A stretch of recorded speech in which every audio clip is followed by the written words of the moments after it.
Hello, dear friends. I've just released a new audiobook narration. Enjoy listening.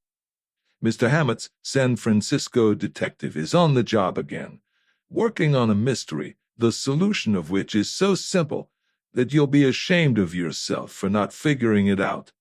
And take our word for it, you won't come within 1,000 miles of the explanation. Yet, this is the most realistic and probable story in the issue.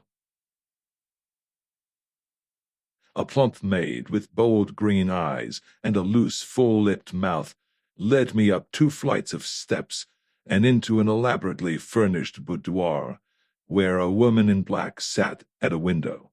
She was a thin woman of a little more than 30, this murdered man's widow, and her face was white and haggard.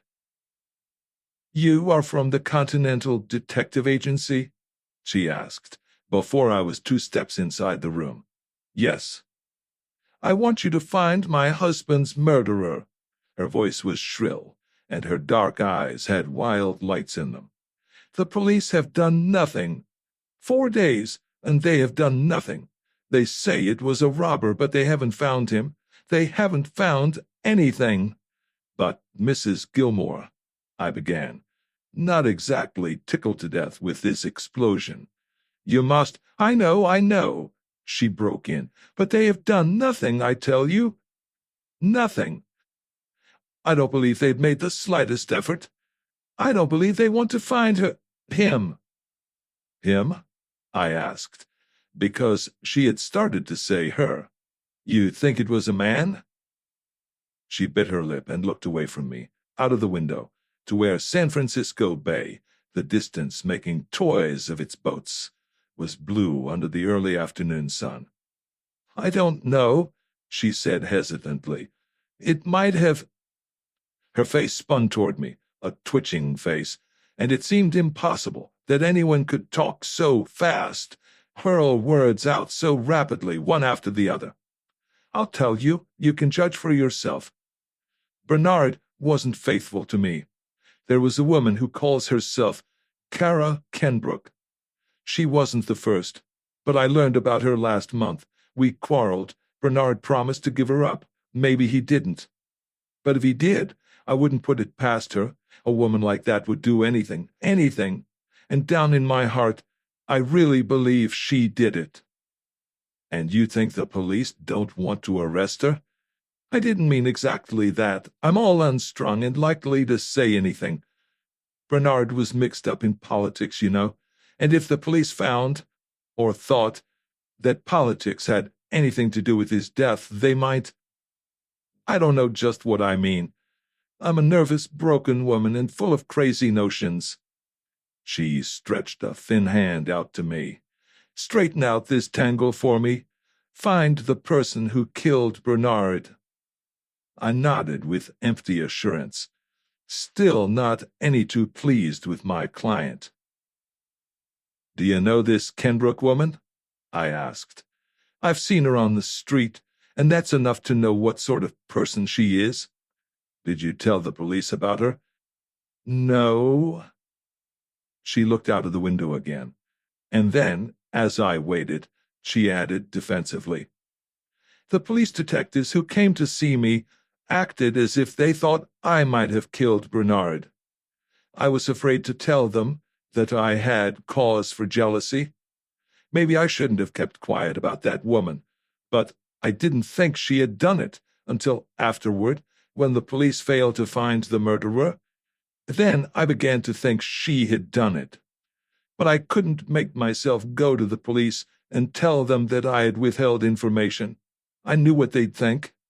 So you can twist it around so it'll look as if I hadn't known about the woman, can't you?" "Possibly. Now, as I understand it, your husband was shot on Pine Street between Leavenworth and Jones at about 3 o'clock Tuesday morning. That right?" "Yes." "Where was he going?" "Coming home, I suppose. But I don't know where he had been. Nobody knows. The police haven't found out, if they have tried. He told me Monday evening that he had a business engagement, He was a building contractor, you know. He went out at about 11:30, saying he would probably be gone 4 or 5 hours. Wasn't that an unusual hour to be keeping a business engagement? Not for Bernard. He often had men come to the house at midnight. Can you make any guess at all where he was going that night? She shook her head with emphasis. No, I knew nothing at all about his business affairs, and even the men in his office don't seem to know where he went that night. That wasn't unlikely. Most of the B.F. Gilmore Construction Company's work had been on city and state contracts, and it isn't altogether unheard of for secret conferences to go with that kind of work. Your politician-contractor doesn't always move in the open. How about enemies? I asked. I don't know anybody that hated him enough to kill him. Where does this Kenbrook woman live, do you know? Yes, in the Garford Apartments on Bush Street. Nothing you've forgotten to tell me, is there? I asked, stressing the me a little. No, I've told you everything I know. Every single thing. Chapter 2. Walking over to California Street, I shook down my memory for what I had heard here and there of Bernard Gilmore. I could remember a few things. The opposition papers had been in the habit of exposing him every election year, but none of them got me anywhere. I had known him by sight, a boisterous, red-faced man who had hammered his way up from hide carrier to the ownership of a $500,000 business and a pretty place in local politics. A roughneck with a manicure, somebody had called him. A man with a lot of enemies and more friends. A big, good-natured, hard-hitting rowdy. Odds and ends of a dozen graft scandals in which he had been mixed up, without anybody ever really getting anything on him, flitted through my head as I rode downtown on the too small outside seat of a cable car. Then there had been some talk of a bootlegging syndicate, of which he was supposed to be the head. I left the car at Kearny Street and walked over to the Hall of Justice. In the detectives' assembly room I found Ogar, the detective sergeant in charge of the homicide detail, a squat man of 50 who goes in for wide-brimmed hats of the movie sheriff sort, but whose little blue eyes and bullet head aren't handicapped by the trick headgear. I want some dope on the Gilmore killing, I told him. So do I, he came back. But if you'll come along, I'll tell you what little I know while I'm eating. I ain't had lunch yet. Safe from eavesdroppers, in the clatter of a Sutter Street lunchroom, the detective sergeant leaned over his clam chowder and told me what he knew about the murder, which wasn't much. One of the boys, Kelly, was walking his beat early Tuesday morning, coming down the Jones Street hill from California Street to Pine. It was about 3 o'clock. No fog or nothing, a clear night. Kelly's within maybe 20 feet of Pine Street when he hears a shot. He whisks around the corner, and there's a man dying on the north sidewalk of Pine Street, halfway between Jones and Leavenworth. Nobody else is in sight. Kelly runs up to the man and finds it's Gilmore. Gilmore dies before he can say a word. The doctors say he was knocked down and then shot, because there's a bruise on his forehead, and the bullet slanted upward in his chest. See what I mean? He was lying on his back when the bullet hit him, with his feet pointing toward the gun it came from. It was a .38. Any money on him? Ogar fed himself 2 spoons of chowder and nodded. 600 smacks, a couple of diamonds, and a watch. Nothing touched. What was he doing on Pine Street at that time in the morning? Damned if I know, brother. Chances are he was going home, but we can't find out where he'd been. Don't even know what direction he was walking in when he was knocked over. He was lying across the sidewalk with his feet to the curb, but that don't mean nothing. He could have turned around 3 or 4 times after he was hit. All apartment buildings in that block, aren't there? Uh-huh. There's an alley or two running off from the south side. But Kelly says he could see the mouths of both alleys when the shot was fired, before he turned the corner, and nobody got away through them. Reckon somebody who lives in that block did the shooting? I asked. A guard tilted his bowl, scooped up the last drops of the chowder, put them in his mouth, and grunted.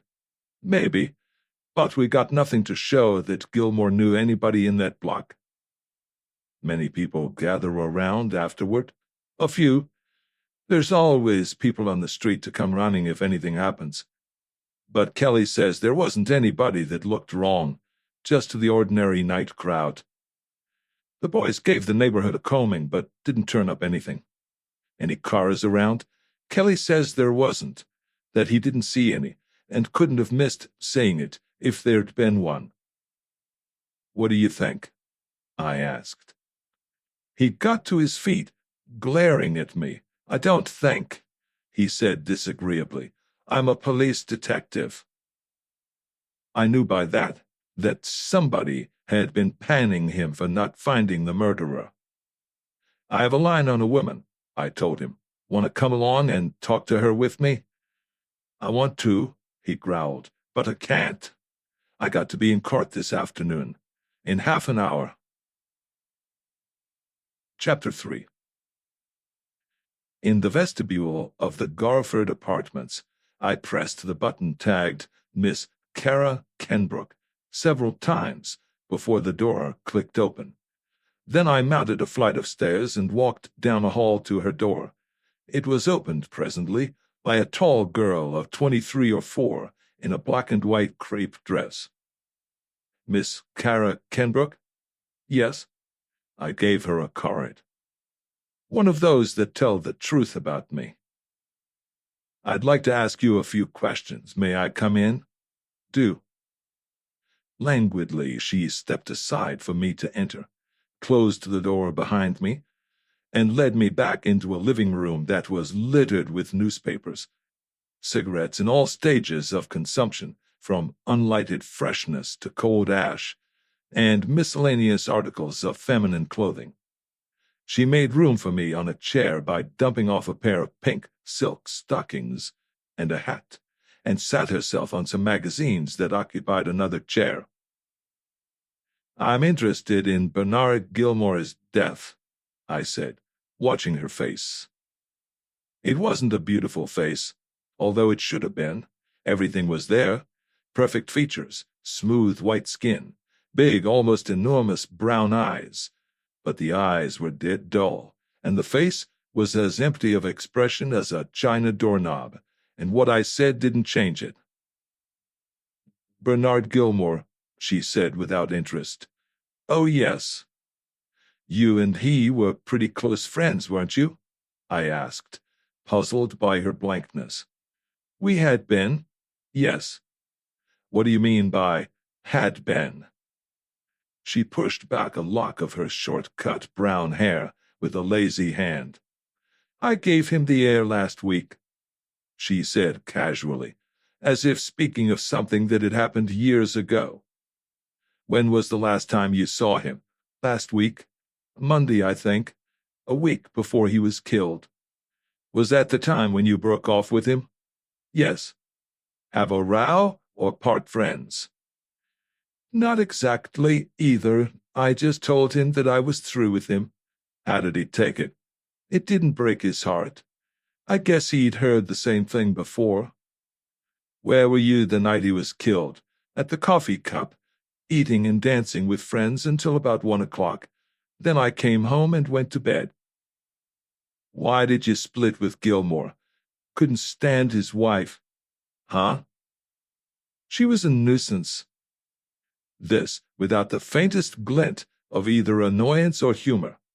She came here one night and raised a racket, so I told Bernie that if he couldn't keep her away from me, he'd have to find another playmate.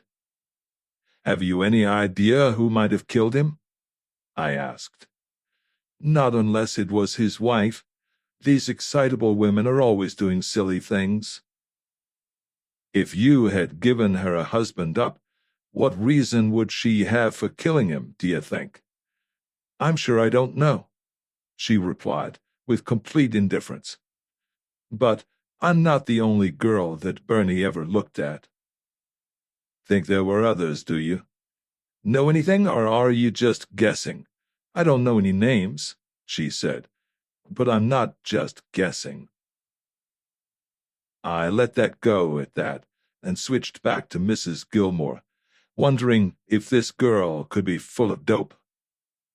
What happened the night his wife came here? Nothing but that. She followed Bernie here, rang the bell, rushed past me when I opened the door, and began to cry and call Bernie names. Then she started on me, and I told him that if he didn't take her away, I'd hurt her. So he took her home. Admitting I was licked for the time, I got up and moved to the door. I couldn't do anything with this baby just now. I didn't think she was telling the whole truth, but on the other hand, it wasn't reasonable to believe that anybody could lie so woodenly, with so little effort to be plausible.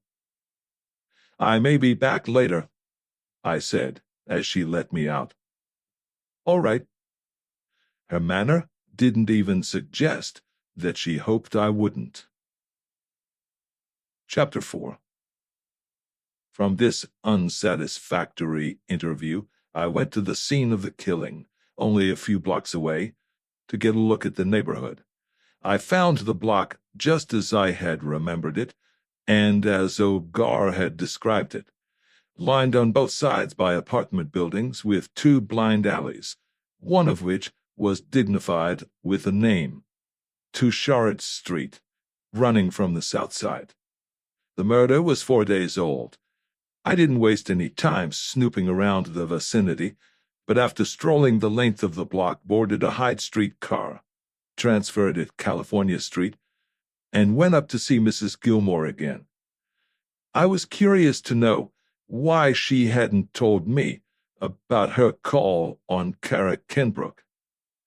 The same plump maid who had admitted me earlier in the afternoon opened the door. Mrs. Gilmore is not at home, she said, but I think she'll be back in half an hour or so. I'll wait, I decided. The maid took me into the library, an immense room on the second floor, with barely enough books in it to give it that name. She switched on a light. The windows were too heavily curtained to let in much daylight, crossed to the door, stopped, moved over to straighten some books on a shelf, looked at me with a half-questioning, half-inviting look in her green eyes, started for the door again, and halted. By that time, I knew she wanted to say something and needed encouragement. I leaned back in my chair and grinned at her, and decided I had made a mistake. The smile into which her slack lips curved held more coquetry than anything else. She came over to me, walking with an exaggerated swing of the hips, and stood close in front of me. "What's on your mind?" I asked. Suppose a person knew something that nobody else knew. What would it be worth to them? That, I stalled, would depend on how valuable it was. Suppose I knew who killed the boss. She bent her face close down to mine and spoke in a husky whisper. What would that be worth? The newspapers say that one of Gilmore's clubs has offered $1,000 reward. You'd get that. Her green eyes went greedy and then suspicious. If you didn't? I shrugged. I knew she'd go through with it, whatever it was, now. So I didn't even explain to her that the Continental doesn't touch rewards, and doesn't let its hired men touch them. I'll give you my word, I said, but you'll have to use your own judgment about trusting me. She licked her lips. You're a good fellow, I guess. I wouldn't tell the police, because I know they'd beat me out of the money. But you look like I can trust you." She leered into my face. "I used to have a gentleman friend who was the very image of you, and he was the grandest—" "Better speak your piece before somebody comes in," I suggested.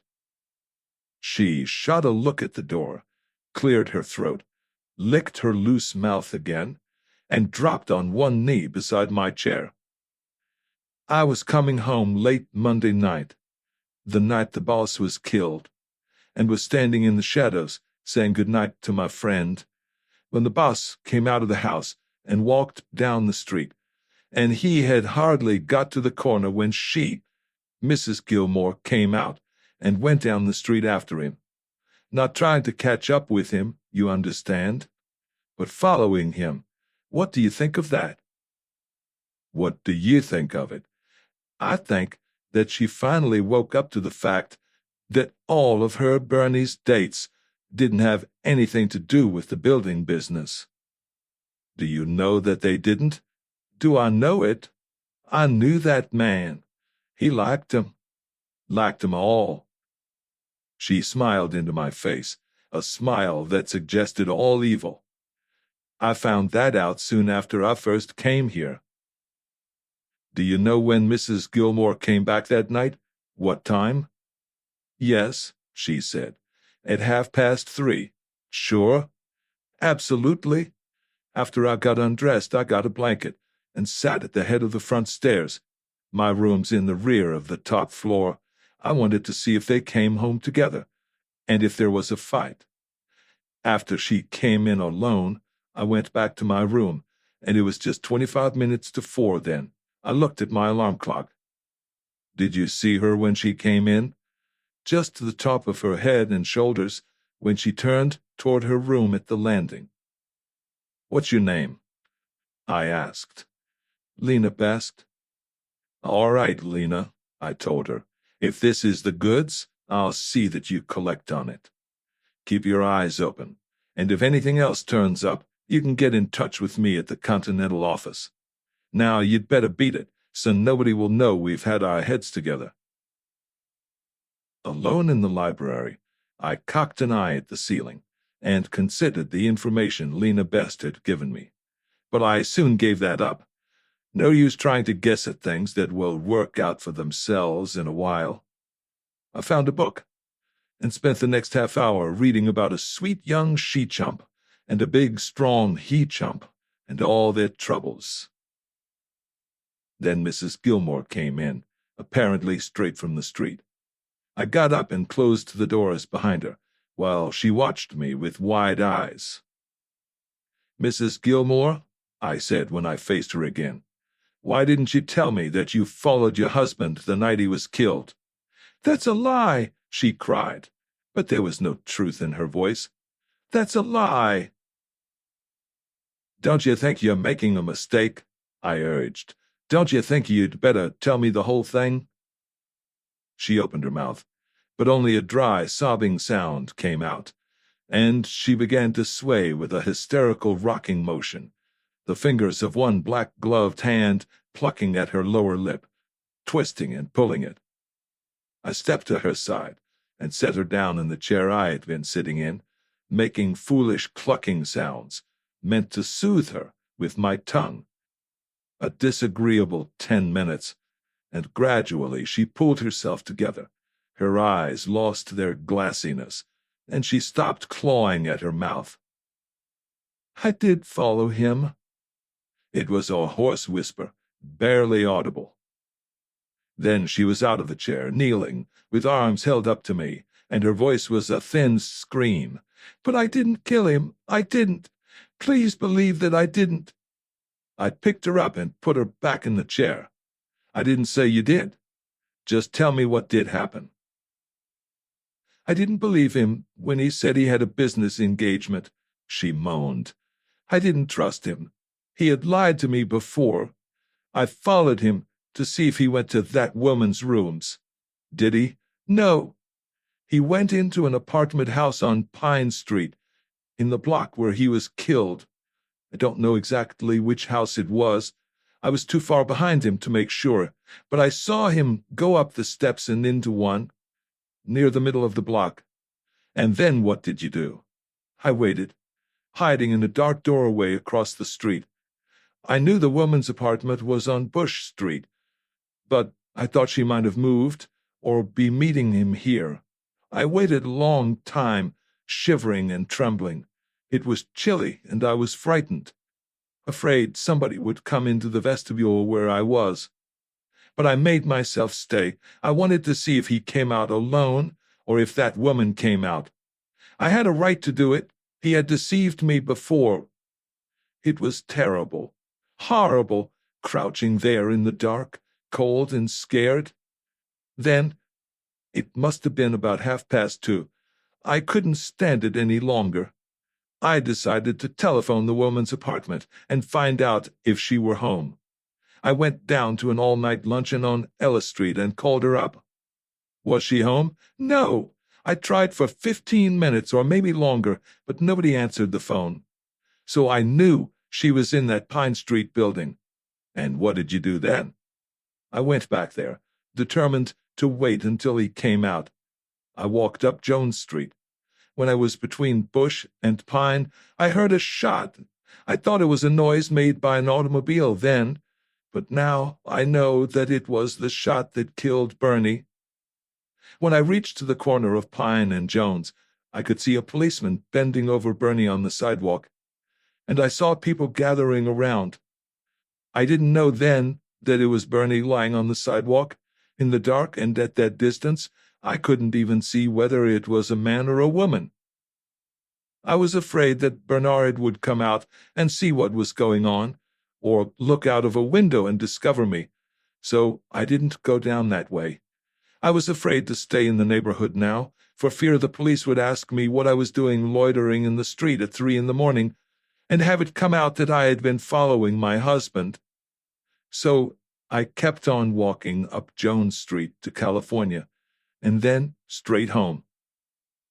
And then what? I led her on. Then I went to bed.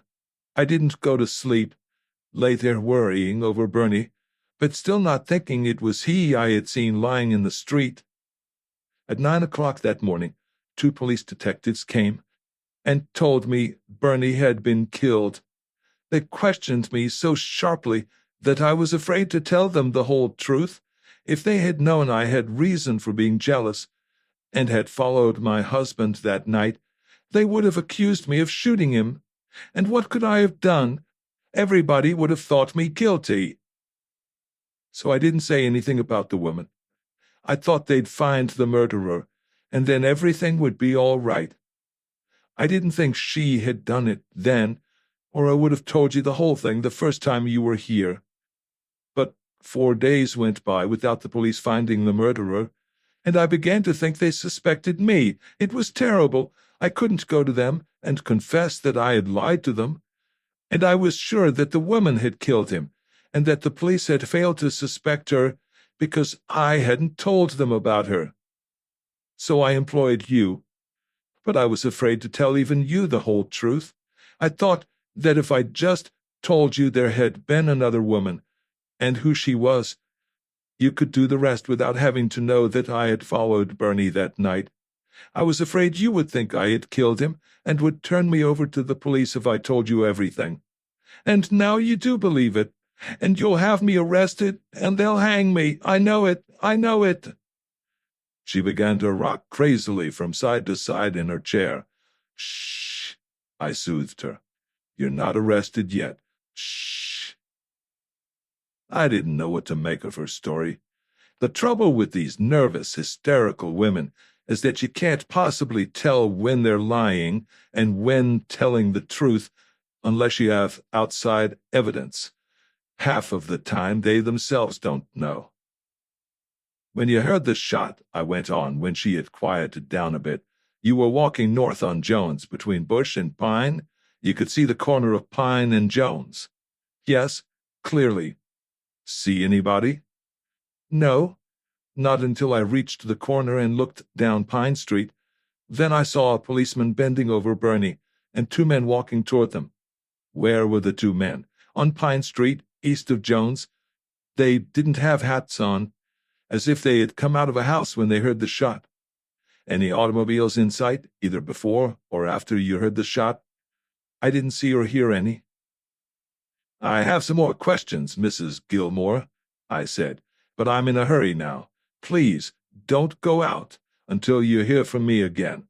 I won't, she promised, but I didn't have any answers for anybody's questions, so I ducked my head and left the library.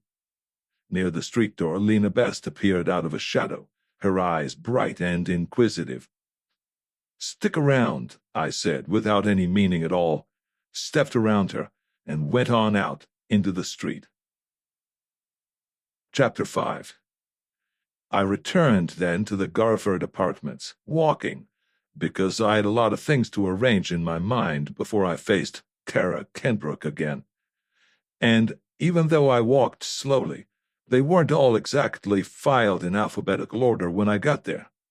She had changed the black and white dress for a plush-like gown of bright green, but her empty doll's face hadn't changed. Some more questions, I explained, when she opened her door. She admitted me without word or gesture, and led me back into the room where we had talked before. Miss Kenbrook? I asked, standing beside the chair she had offered me. Why did you tell me you were home in bed when Gilmore was killed? Because it's so, without the flicker of a lash. And you wouldn't answer the doorbell? I had to twist the facts to make my point. Mrs. Gilmore had phoned, but I couldn't afford to give this girl a chance to shunt the blame for her failure to answer off on Central. She hesitated for a split second. No, because I didn't hear it. One cool article of this baby. I couldn't figure her. I didn't know then, and I don't know now, whether she was the owner of the world's best poker face or was just naturally stupid, but whichever she was thoroughly and completely it. I stopped trying to guess and got on with my probing. And you wouldn't answer the phone either? It didn't ring, or not enough to awaken me? I chuckled, an artificial chuckle, because Central could have been ringing the wrong number. However, Miss Kenbrook, I lied. Your phone rang at 2:30 and at 2:40 that morning, and your doorbell rang almost continually from about 2:50 until after 3 o'clock. Perhaps, she said, but I wonder who'd be trying to get me at that hour. You didn't hear either, no? But you were here. Yes. Who was it? Carelessly.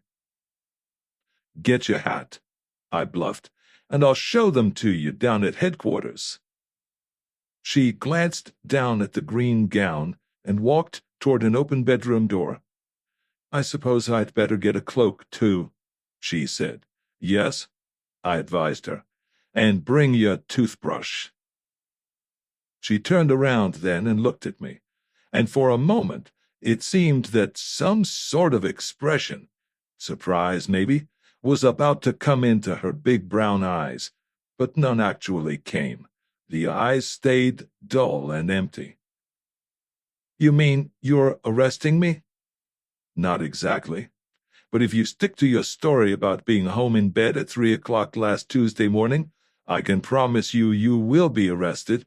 If I were you, I'd think up another story while we're riding down to the Hall of Justice.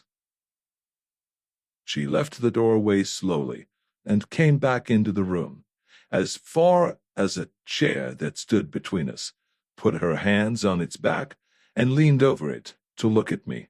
For perhaps a minute, neither of us spoke, just stood there staring at each other while I tried to keep my face as expressionless as hers. Do you really think, she asked at last, that I wasn't here when Bernie was killed? I'm a busy man, Miss Kenbrook. I put all the certainty I could fake into my voice. If you want to stick to your funny story, it's all right with me, but please don't expect me to stand here and argue about it. Get your hat and cloak." She shrugged and came around to the chair on which she had been leaning. "I suppose you do know something," she said, sitting down. "Well, it's tough on Stan, but women and children first." My ears twitched at the name Stan, but I didn't interrupt her. "I was in the coffee cup until 1 o'clock," she was saying, her voice still flat and emotionless, "and I did come home afterward. I'd been drinking vino all evening, and it always makes me blue. So after I came home, I got to worrying over things. Since Bernie and I split, finances haven't been so good. I took stock that night, or morning, and found only $4 in my purse. The rent was due, and the world looked pretty damned blue. Half lit on Dago wine as I was, I decided to run over and see Stan, tell him all my troubles, and make a touch. Stan is a good egg, and he's always willing to go the limit for me. Sober, I wouldn't have gone to see him at 3 in the morning, but it seemed a perfectly sensible thing to do at the time. It's only a few minutes' walk from here to Stan's. I went down Bush Street to Leavenworth, and up Leavenworth to Pine. I was in the middle of that last block when Bernie was shot. I heard it. And when I turned the corner into Pine Street, I saw a copper bending over a man on the pavement, right in front of Stan's. I hesitated for a couple of minutes, standing in the shadow of a pole, until 3 or 4 men had gathered around the man on the sidewalk. Then I went over. It was Bernie, and just as I got there, I heard the copper tell one of the men that he had been shot. It was an awful shock to me. You know how things like that will hit you? I nodded, though God knows there was nothing in this girl's face, manner, or voice to suggest shock. She might have been talking about the weather. Dumbfounded, not knowing what to do, she went on. I didn't even stop. I went on, passing as close to Bernie as I am to you now, and rang Stan's bell. He let me in. He had been half undressed when I rang. His rooms are in the rear of the building, and he hadn't heard the shot, he said. He didn't know Bernie had been killed until I told him. It sort of knocked the wind out of him. He said Bernie had been there, in Stan's rooms, since midnight, and had just left. Stan asked me what I was doing there, and I told him my tale of woe. That was the first time Stan knew that Bernie and I were so thick. I met Bernie through Stan, but Stan didn't know we had got so chummy. Stan was worried for fear it would come out that Bernie had been to see him that night, because it would make a lot of trouble for him. Some sort of shady deal they had on, I guess. So he didn't go out to see Bernie. That's about all there is to it. I got some money from Stan and stayed in his rooms until the police had cleared out of the neighborhood, because neither of us wanted to get mixed up in anything. Then I came home.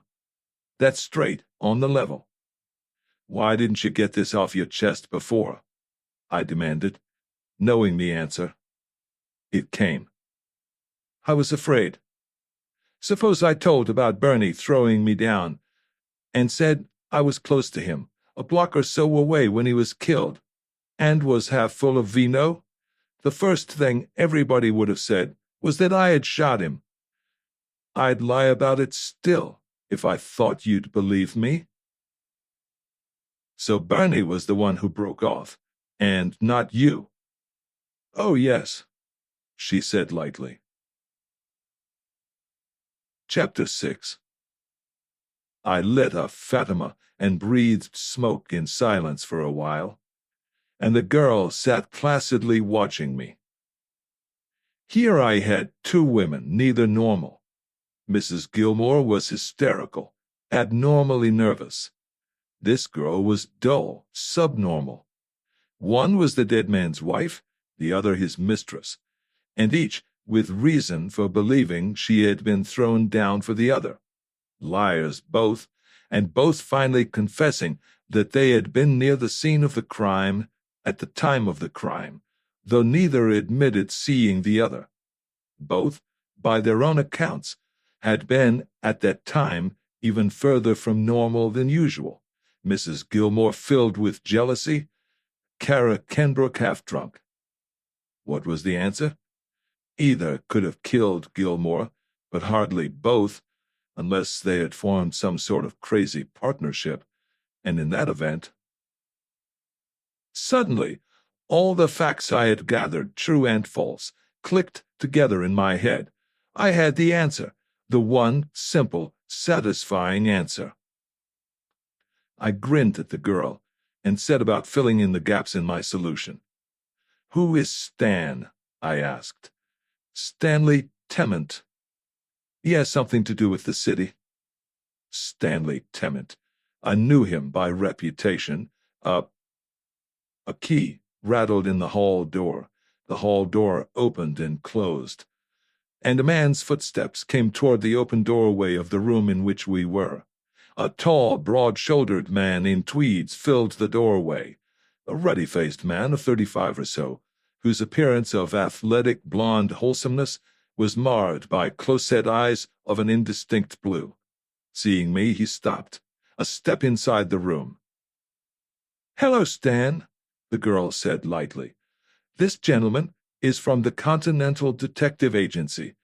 I've just emptied myself to him about Bernie. Tried to stall him at first, but it was no good." The man's vague eyes switched back and forth between the girl and me. Around the pale irises, his eyeballs were pink. He straightened his shoulders and smiled too jovially. "And what conclusion have you come to?" he inquired. The girl answered for me. "I've already had my invitation to take a ride." Tennant bent forward. With an unbroken swing of his arms, he swept a chair up from the floor into my face. Not much force behind it, but quick. I went back against the wall, fending off the chair with both arms, threw it aside, and looked into the muzzle of a nickeled revolver. A table drawer stood open, the drawer from which he had grabbed the gun while I was busy with the chair. The revolver, I noticed, was of .38 caliber. "Now," his voice was thick like a drunk's, "turn around." I turned my back to him, felt a hand moving over my body, and my gun was taken away. "All right," he said, and I faced him again. He stepped back to the girl's side, still holding the nickel-plated revolver on me. My own gun wasn't in sight, in his pocket perhaps. He was breathing noisily, and his eyeballs had gone from pink to red. His face, too, was red, with veins bulging in the forehead. "You know me?" he snapped. "Yes, I know you. You're Stanley Tennant, assistant city engineer, and your record is none too lovely." I chattered away on the theory that conversation is always somehow to the advantage of the man who is looking into the gun. "You're supposed to be the lad who supplied the regiment of well-trained witnesses who turned last year's investigation of graft charges against the engineer's office into a comedy. Yes, Mr. Tennant, I know you. You're the answer to why Gilmore was so lucky in landing city contracts, with bids only a few dollars beneath his competitors. Yes, Mr. Tennant, I know you. You're the bright boy who—" I had a lot more to tell him, but he cut me off. "That will do out of you," he yelled, "unless you want me to knock a corner off your head with this gun." Then he addressed the girl, not taking his eyes from me. "Get up, Kara." She got out of her chair and stood beside him. His gun was in his right hand, and that side was toward her. He moved around to the other side. The fingers of his left hand hooked themselves inside of the girl's green gown, where it was cut low over the swell of her breasts. His gun never wavered from me. He jerked his left hand, ripping her gown down to the waistline. "He did that, Kara," Tennant said. She nodded. His fingers slid inside of the flesh-colored undergarment that was now exposed, and he tore that as he had torn the gown. "He did that." She nodded again. His bloodshot eyes darted little measuring glances at her face, swift glances that never kept his eyes from me for the flash of time I would have needed to tie into him. Then, eyes and gun on me, he smashed his left fist into the girl's blank white face. One whimper, low and not drawn out, came from her as she went down in a huddle against the wall. Her face? Well, there wasn't much change in it. She looked dumbly up at Tennant from where she had fallen. "He did that," Tennant was saying. She nodded, got up from the floor, and returned to her chair. "Here's our story." The man talked rapidly, his eyes alert on me. "Gilmore was never in my rooms in his life, Kara, and neither were you. The night he was killed, you were home shortly after 1 o'clock and stayed there. You were sick, probably from the wine you had been drinking, and called a doctor. His name is Howard. I'll see that he's fixed. He got here at 2:30 and stayed until 3:30. Today, this gumshoe, learning that you had been intimate with Gilmore, came here to question you. He knew you hadn't killed Gilmore, but he made certain suggestions to you. You can play them up as strong as you like. Maybe say that he's been annoying you for months, and when you turned him down, he threatened to frame you. You refused to have anything to do with him, and he grabbed you, tearing your clothes and bruising your face when you resisted. I happened to come along then, having an engagement with you, and heard you scream. Your front door was unlocked, so I rushed in, pulled this fellow away, and disarmed him. Then we held him until the police, whom we will phone for, came. Got that?" "Yes, Stan." "Good. Now listen. When the police get here, this fellow will spill all he knows, of course, and the chances are that all three of us will be taken in. That's why I want you to know what's what right now. I ought to have enough pull to get you and me out on bail tonight, or if worst comes to worst, to see that my lawyer gets to meet tonight, so I can arrange for the witnesses we'll need. Also, I ought to be able to fix it so our fat friend will be held for a day or two and not allowed to see anybody until late tomorrow, which will give us a good start on him. I don't know how much he knows, but between your story and the stories of a couple of other smart little ladies I have in mind, I'll fix him up with a rep that will keep any jury in the world from ever believing him about anything." "How do you like that?" he asked me, triumphantly. "You big clown." I laughed at him. "I think it's funny." But I didn't really think so. In spite of what I thought I knew about Gilmore's murder, in spite of my simple satisfactory solution, something was crawling up my back.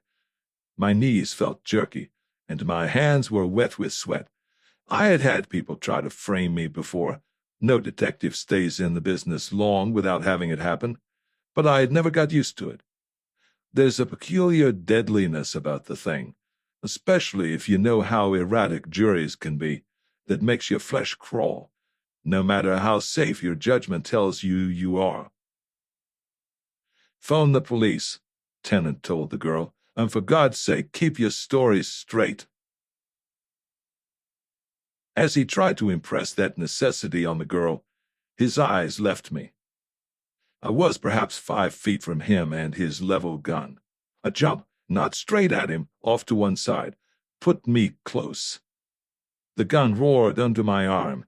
I was surprised not to feel the bullet. It seemed that he must have hit me. There wasn't a second shot. I looped my right fist over as I jumped. It landed when I landed. It took him too high, up on the cheekbone, but he rocked him back a couple of steps.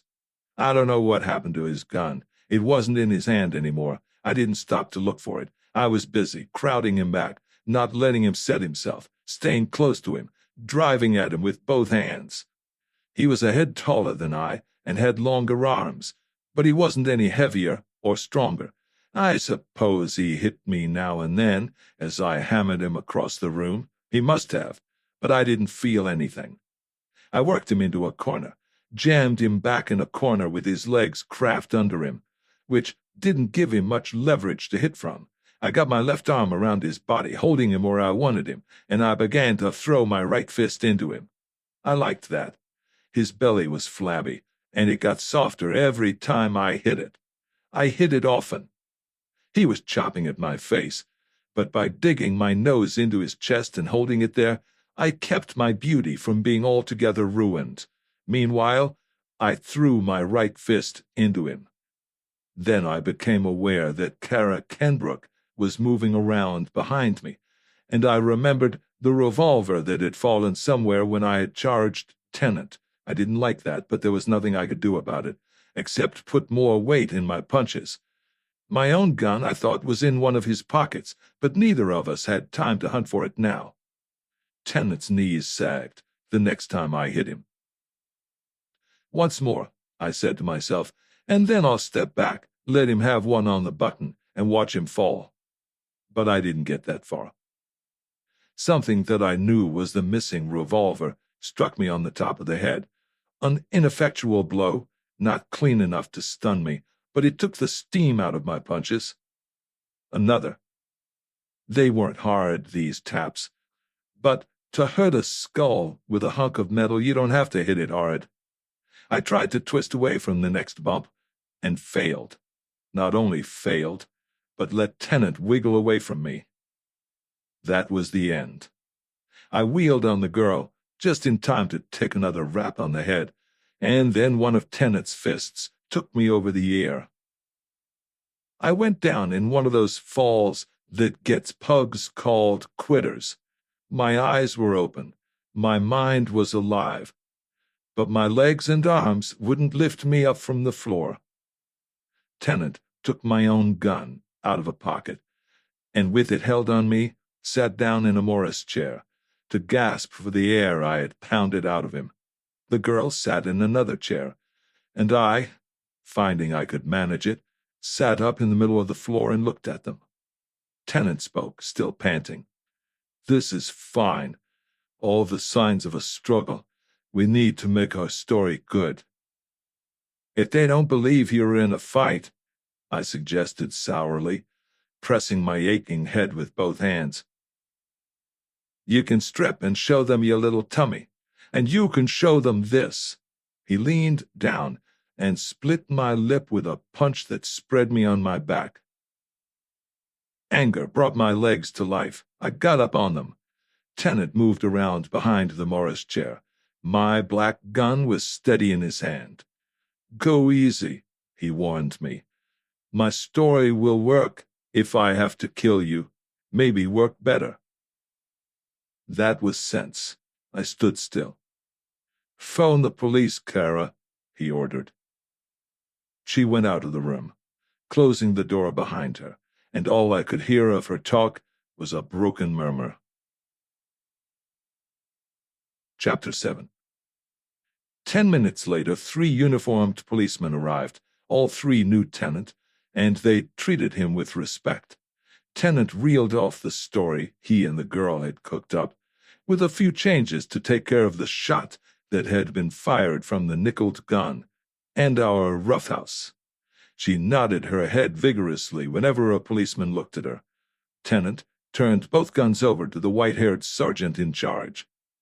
I didn't argue, didn't deny anything, but told the sergeant, "I'm working with Detective Sergeant O'Gar on a job. I want to talk to him over the phone, and then I want you to take all 3 of us down to the Detective Bureau." Tennant objected to that, of course, not because he expected to gain anything, but on the off chance that he might. The white-haired sergeant looked from one of us to the other in puzzlement. Me with my skinned face and split lip. Tennant with a red lump under one eye where my first wallop had landed. And the girl with most of the clothes above the waistline ripped off and a bruised cheek.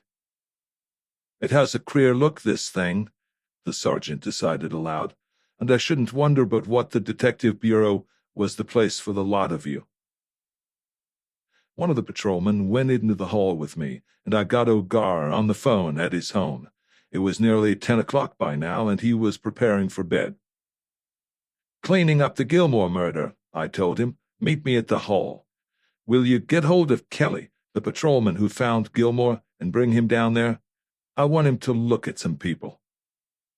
"I will that," Ogar promised, and I hung up.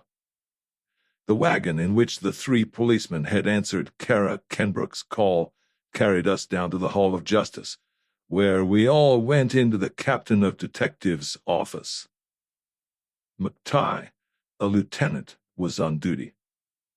I knew McTighe, and we were on pretty good terms, but I wasn't an influence in local politics, and Tennant was. I don't mean that McTighe would have knowingly helped Tennant frame me, but with me stacked up against the assistant city engineer, I knew who would get the benefit of any doubt there might be. My head was thumping and roaring just now, with knots all over it, where the girl had beamed me. I sat down, kept quiet, and nursed my head, while Tennant and Kara Kenbrook, with a lot of details that they had not wasted on the uniformed men, told their tale and showed their injuries. Tennant was talking, describing the terrible scene that had met his eyes when, drawn by the girl's screams, he had rushed into her apartment. When Ogar came into the office, he recognized Tennant with a lifted eyebrow and came over to sit beside me. "What the hell is all this?" he muttered. "A lovely mess," I whispered back. "Listen, in that nickel gun on the desk, there's an empty shell. Get it for me." He scratched his head thoughtfully, listened to the next few words of Tennant's yarn, glanced at me out of the corner of his eye, and then went over to the desk and picked up the revolver. McTighe looked at him, a sharp, questioning look. "Something on the Gilmore killing," the detective sergeant said, breaking the gun. The lieutenant started to speak, changed his mind, and Ogar brought the shell over and handed it to me. "Thanks," I said, putting it in my pocket. "Now, listen to my friend there. It's a good act, if you like it." Tennant was winding up his history. Naturally, a man who tried a thing like that on an unprotected woman would be yellow, so it wasn't very hard to handle him after I got his gun away from him. I hit him a couple of times and he quit, begging me to stop, getting down on his knees. Then we called the police. McTighe looked at me with eyes that were cold and hard. Tennant had made a believer of him, and not only of him.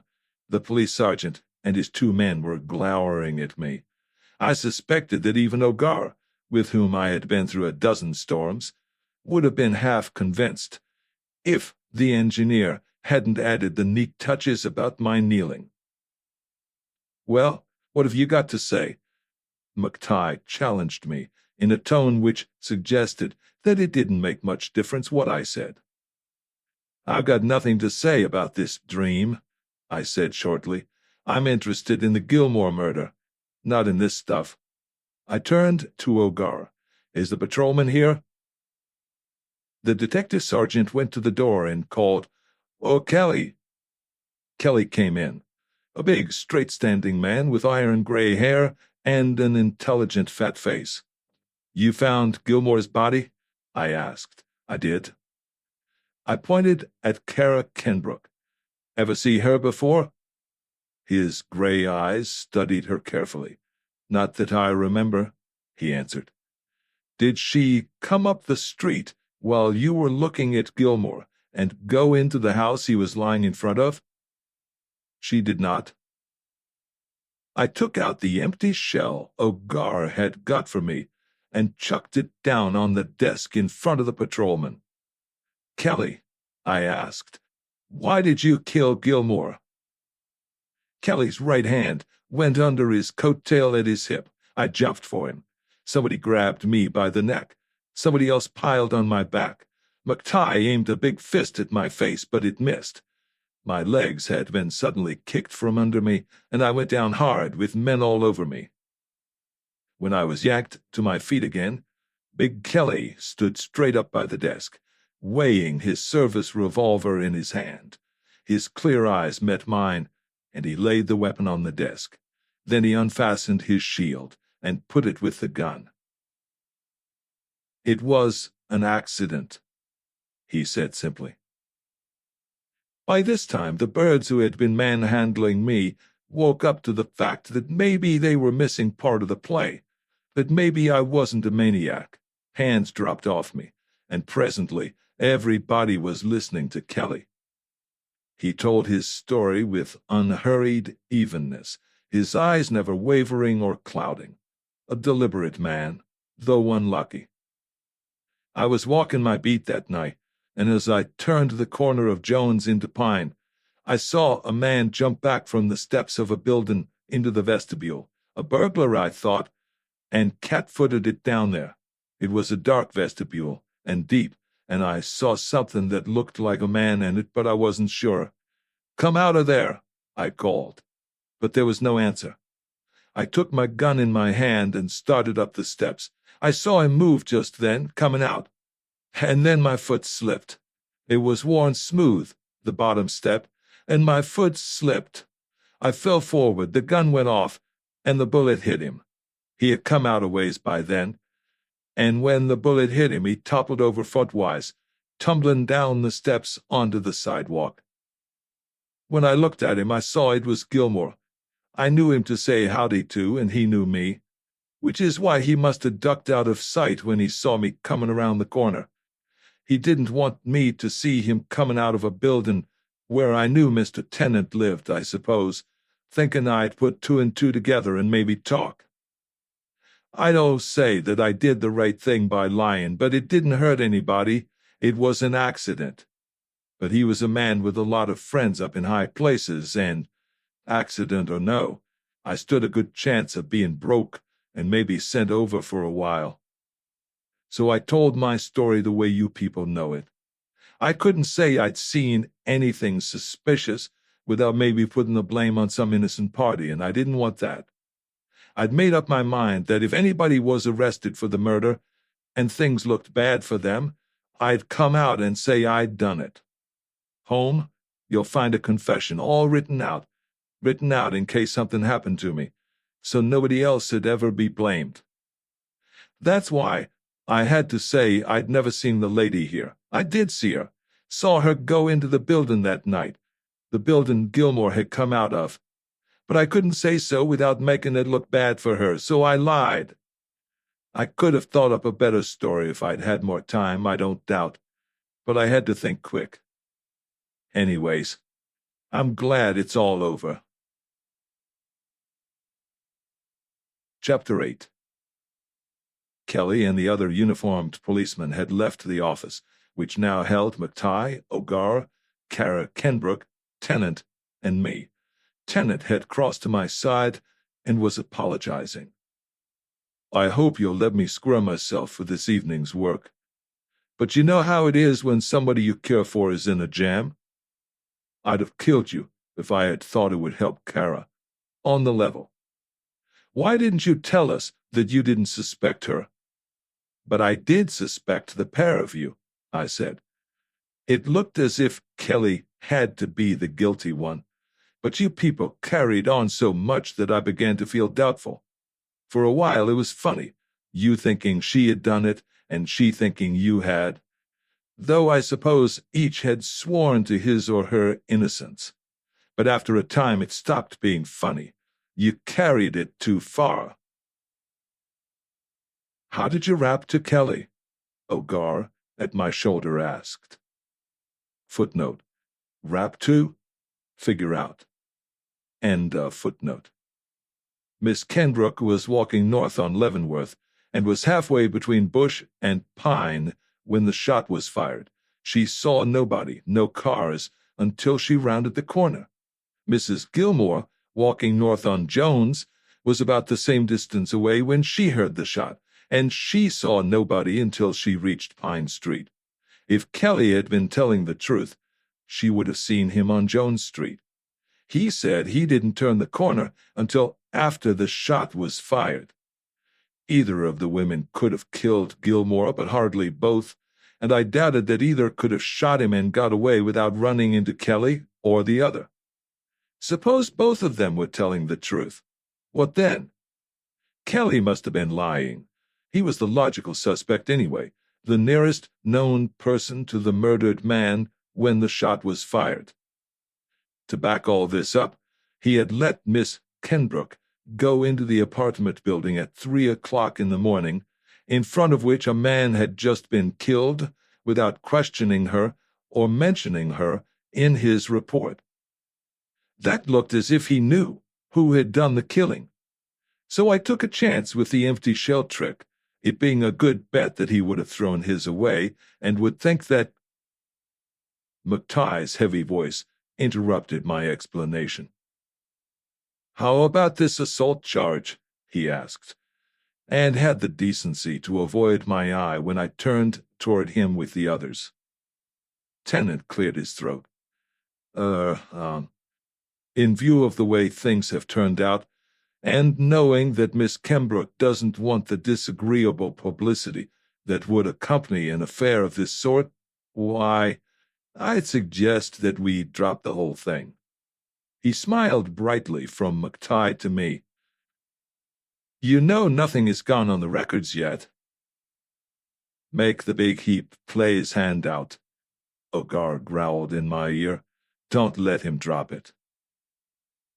"Of course, if Miss Kenbrook doesn't want to press the charge," McTighe was saying, watching me out of the tail of his eye, "I suppose—" "If everybody understands that the whole thing was a plant," I said, "and if the policemen who heard the story are brought in here now and told by Tennant and Miss Kenbrook that it was all a lie, then I'm willing to let it go at that. Otherwise, I won't stand for a hush-up." "You're a damned fool," Ogar whispered. "Put the screws on them." But I shook my head. I didn't see any sense in making a lot of trouble for myself just to make some for somebody else. And suppose Tennant proved his story? So the policemen were found and brought into the office again and told the truth. And presently, Tennant, the girl, and I were walking together like three old friends through the corridors toward the door, Tennant still asking me to let him make amends for the evening's work. "You've got to let me do something," he insisted. "It's only right." His hand dipped into his coat and came out with a thick billfold. "Here," he said, "let me—" We were going, at that happy moment, down the stone vestibule steps that led to Kearny Street. 6 or 7 steps there are. "No," I said, "let me." He was on the next to the top step when I reached up and let go. He settled in a rather limp pile at the bottom. Leaving his empty-faced lady-love to watch over him, I strolled up through Portsmouth Square toward a restaurant where the steaks come thick. The Golden Horseshoe by Dashiell Hammett, author of the San Francisco Detective Stories. In our recent voting contest for favorite Black Mask authors, Dashiell Hammett received thousands of votes because of his series of stories of the adventures of his San Francisco detective. He has created one of the most convincing and realistic characters in all detective fiction. The story, herewith, is one of his best to date. We know you'll enjoy it to the last word. A complete novelette. "I haven't anything very exciting to offer you this time," Vance Richmond said as we shook hands. "I want you to find a man for me, a man who is not a criminal." There was an apology in his voice. The last couple of jobs this lean, gray-faced attorney had thrown my way had run to gunplay and other forms of rioting, and I suppose he thought anything less than that would put me to sleep. Was a time when he might have been right, when I was a young sprout of 20 or so, newly attached to the Continental Detective Agency. But the 15 years that had slid by since then had dulled my appetite for rough stuff. I don't mean that I shuddered whenever I considered the possibility of some bird taking a poke at me, but I didn't call that day a total loss in which nobody tried to puncture my short, fat carcass. The man I want found, the lawyer went on as we sat down, is an English architect named Norman Ashcraft. He is a man of about 37, 5 feet 10 inches tall, well-built and fair-skinned, with light hair and blue eyes. 4 years ago, he was a typical specimen of the clean-cut, blonde Britisher.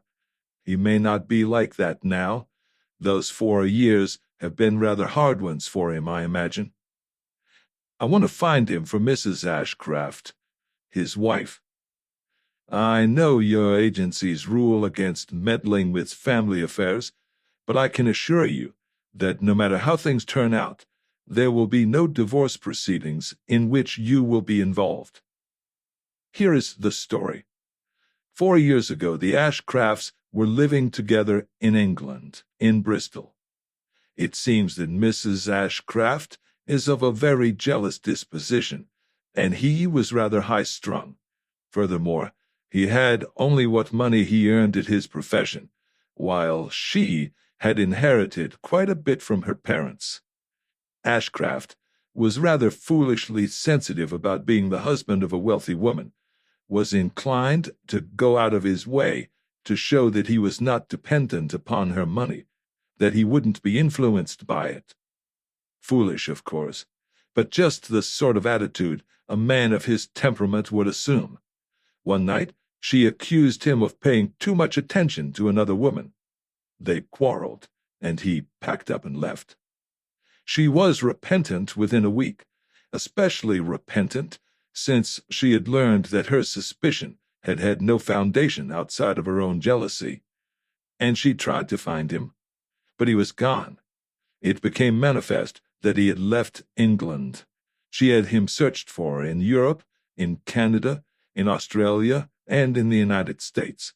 She succeeded in tracing him from Bristol to New York and then to Detroit, where he had been arrested and fined for disturbing the peace in a drunken row of some sort.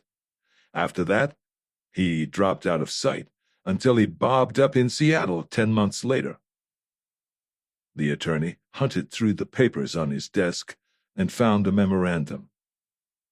On May 23, 1923, he shot and killed a burglar in his room in a hotel there.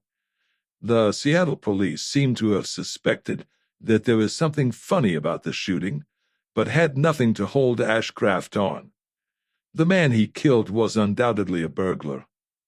Then Ashcraft disappeared again, and nothing was heard of him until just about a year ago. Mrs. Ashcraft had advertisements inserted in the personal columns of papers in the principal American cities. One day she received a letter from him, from San Francisco. It was a very formal letter and simply requested her to stop advertising. Although he was through with the name Norman Ashcraft, he wrote, he disliked seeing it published in every newspaper he read. She mailed a letter to him at the general delivery window here and used another advertisement to tell him about it. He answered it, rather caustically. She wrote him again, asking him to come home. He refused, though he seemed less bitter toward her. They exchanged several letters, and she learned that he had become a drug addict, and what was left of his pride would not let him return to her until he looked, and was at least somewhat like, his former self. She persuaded him to accept enough money from her to straighten himself out. She sent him this money each month, in care of general delivery, here. Meanwhile, she closed up her affairs in England. She had no close relatives to hold her there, and came to San Francisco, to be on hand when her husband was ready to return to her. A year has gone. She still sends him money each month. She still waits for him to come back to her. He has repeatedly refused to see her, and his letters are evasive, filled with accounts of the struggle he is having, making headway against the drug one month, slipping back the next. She suspects by now, of course, that he has no intention of ever coming back to her, that he does not intend giving up the drug, that he is simply using her as a source of income. I have urged her to discontinue the monthly allowance for a while. That would at least bring about an interview, I think, and she could learn definitely what to expect. But she will not do that. You see, she blames herself for his present condition. She thinks her foolish flare of jealousy is responsible for his plight, and she is afraid to do anything that might either hurt him or induce him to hurt himself further. Her mind is unchangeably made up in that respect. She wants him back, wants him straightened out. But if he will not come, then she is content to continue the payments for the rest of his life. But she wants to know what she is to expect. She wants to end this devilish uncertainty in which she has been living. What we want, then, is for you to find Ashcraft. We want to know whether there is any likelihood of his ever becoming a man again, or whether he is gone beyond redemption. There is your job. Find him, learn whatever you can about him, and then, after we know something, we will decide whether it is wiser to force an interview between them, in hopes that she will be able to influence him, or not. I'll try it, I said. When does Mrs. Ashcraft send him his monthly allowance? On the 1st of each month. Today is the 28th. That'll give me 3 days to wind up a job I have on hand. Got a photo of him? Unfortunately, no. In her anger immediately after their row, Mrs. Ashcraft destroyed everything she had that would remind her of him. But I don't think a photograph would be of any great help at the post office. Without consulting me, Mrs. Ashcraft watched for her husband there on several occasions and did not see him. It is more than likely that he has someone else call for his mail. I got up and reached for my hat. See you around the 2nd of the month, I said, as I left the office. 2. On the afternoon of the 1st, I went down to the post office and got hold of Lusk, the inspector in charge of the division at the time. I've got a line on a scratcher from up north, I told Lusk, who is supposed to be getting his mail at the window. Will you fix it up so I can get a spot on him? Footnote. Scratcher, forger. End of footnote. Post office inspectors are all tied up with rules and regulations that forbid their giving assistance to private detectives except on certain criminal matters. But a friendly inspector doesn't have to put you through the 3rd degree. You lie to him so that he will have an alibi in case there's a kickback, and whether he thinks you're lying or not doesn't matter. So presently I was downstairs again, loitering within sight of the A to D window, with the clerk at the window instructed to give me the office when Ashcraft's mail was called for. Footnote, office, warning, end of footnote. There was no mail for him there at the time. Mrs. Ashcraft's letter would hardly get to the clerks that afternoon, but I was taking no chances. I stayed on the job until the windows closed at 8 o'clock, and then went home. At a few minutes after 10 the next morning, I got my action. One of the clerks gave me the signal. A small man in a blue suit and a soft gray hat was walking away from the window with an envelope in his hand. A man of perhaps 40 years, though he looked older. His face was pasty, his feet dragged, and although his clothes were fairly new, they needed brushing and pressing. He came straight to the desk in front of which I stood fiddling with some papers. Out of the tail of my eye, I saw that he had not opened the envelope in his hand, was not going to open it.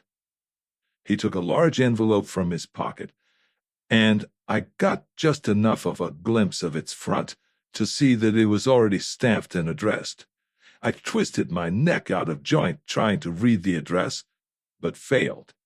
He kept the addressed side against his body, put the letter he had got from the window in it, and licked the flap backward, so that there was no possible way for anybody to see the front of the envelope.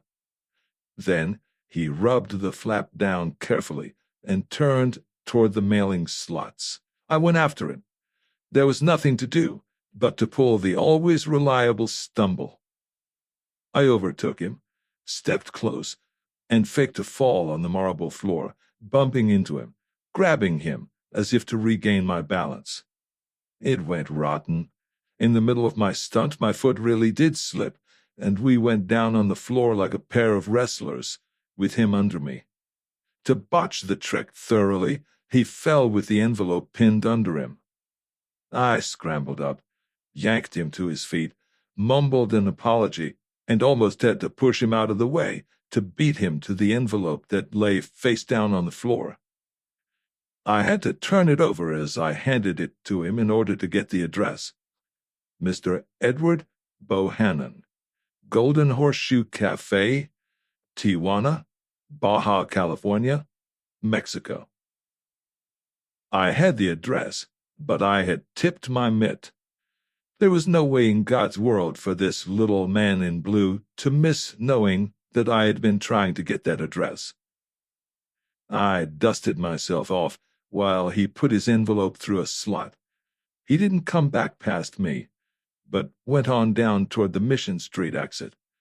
I couldn't let him get away with what he knew.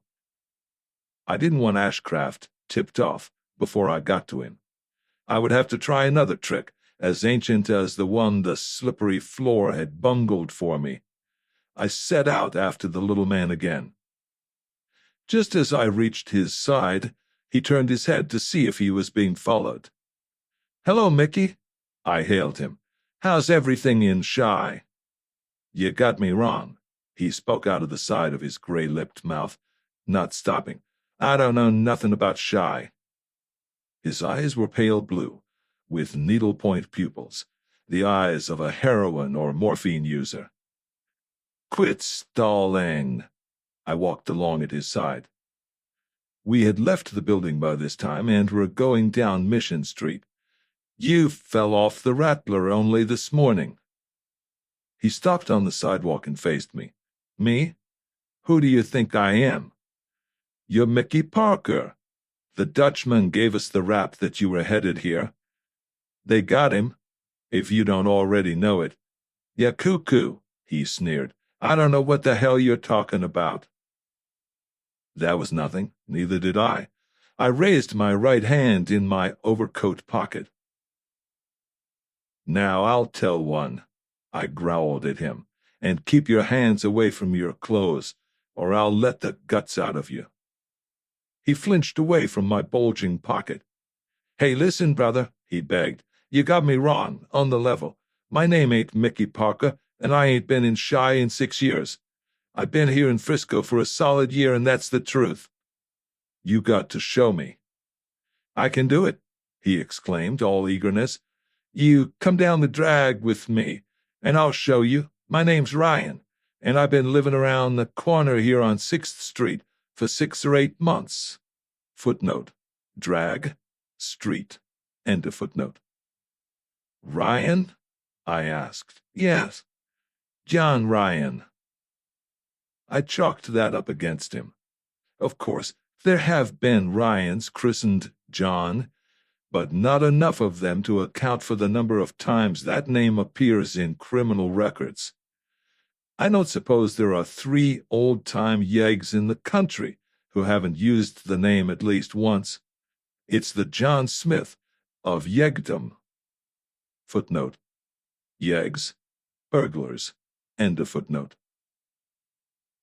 This particular John Ryan led me around to a house on 6th Street, where the landlady, a rough-hewn woman of 50, with bare arms that were haired and muscled like the village smithies, assured me that her tenant had, to her positive knowledge, been in San Francisco for months, and that she remembered seeing him at least once a day for a couple of weeks back.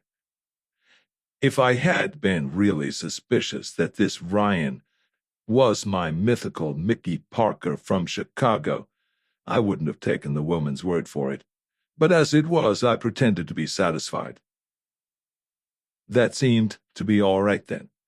Mr. Ryan had been led astray, had been convinced that I had mistaken him for another crook, and that I was not interested in the Ashcraft letter.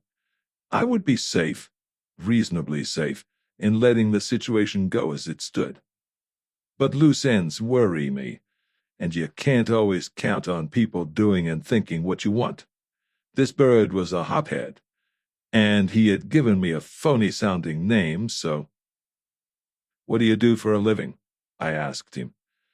"I ain't been doing nothing for a couple of months," he pattered, "but I expect to open a lunchroom with a fella next week." "Let's go up to your room," I suggested. "I want to talk to you." He wasn't enthusiastic, but he took me up. He had 2 rooms and a kitchen on the 3rd floor. They were dirty, foul-smelling rooms. I dangled a leg from the corner of a table and waved him into a squeaky rocking chair in front of me. His pasty face and dopey eyes were uneasy. "Where's Ashcraft?" I threw at him. He jerked, and then looked at the floor. "I don't know what you're talking about," he mumbled. "You'd better figure it out," I advised him, "or there's a nice cool cell down in the booby hutch that will be wrapped around you. You ain't got nothing on me." "What of that? How'd you like to do a 30 or a 60 on a vag charge?" "Vag hell," he snarled, looking up at me. "I got 500 smacks in my kick. Does that look like you can vag me?" I grinned down at him. "You know better than that, Ryan. A pocket full of money'll get you nothing in California. You've got no job. You can't show where your money comes from. You're made to order for the vag law." I had this bird figured as a dope peddler, if he was, or was anything else off-color that might come to light when he was vagged. The chances were that he would be willing to sell Ashcraft out to save himself, especially since, so far as I knew, Ashcraft wasn't on the wrong side of the criminal law. "If I were you," I went on while he stared at the floor and thought, "I'd be a nice, obliging fellow and do my talking now. You're—" He twisted sidewise in his chair, and one of his hands went behind him. I kicked him out of his chair.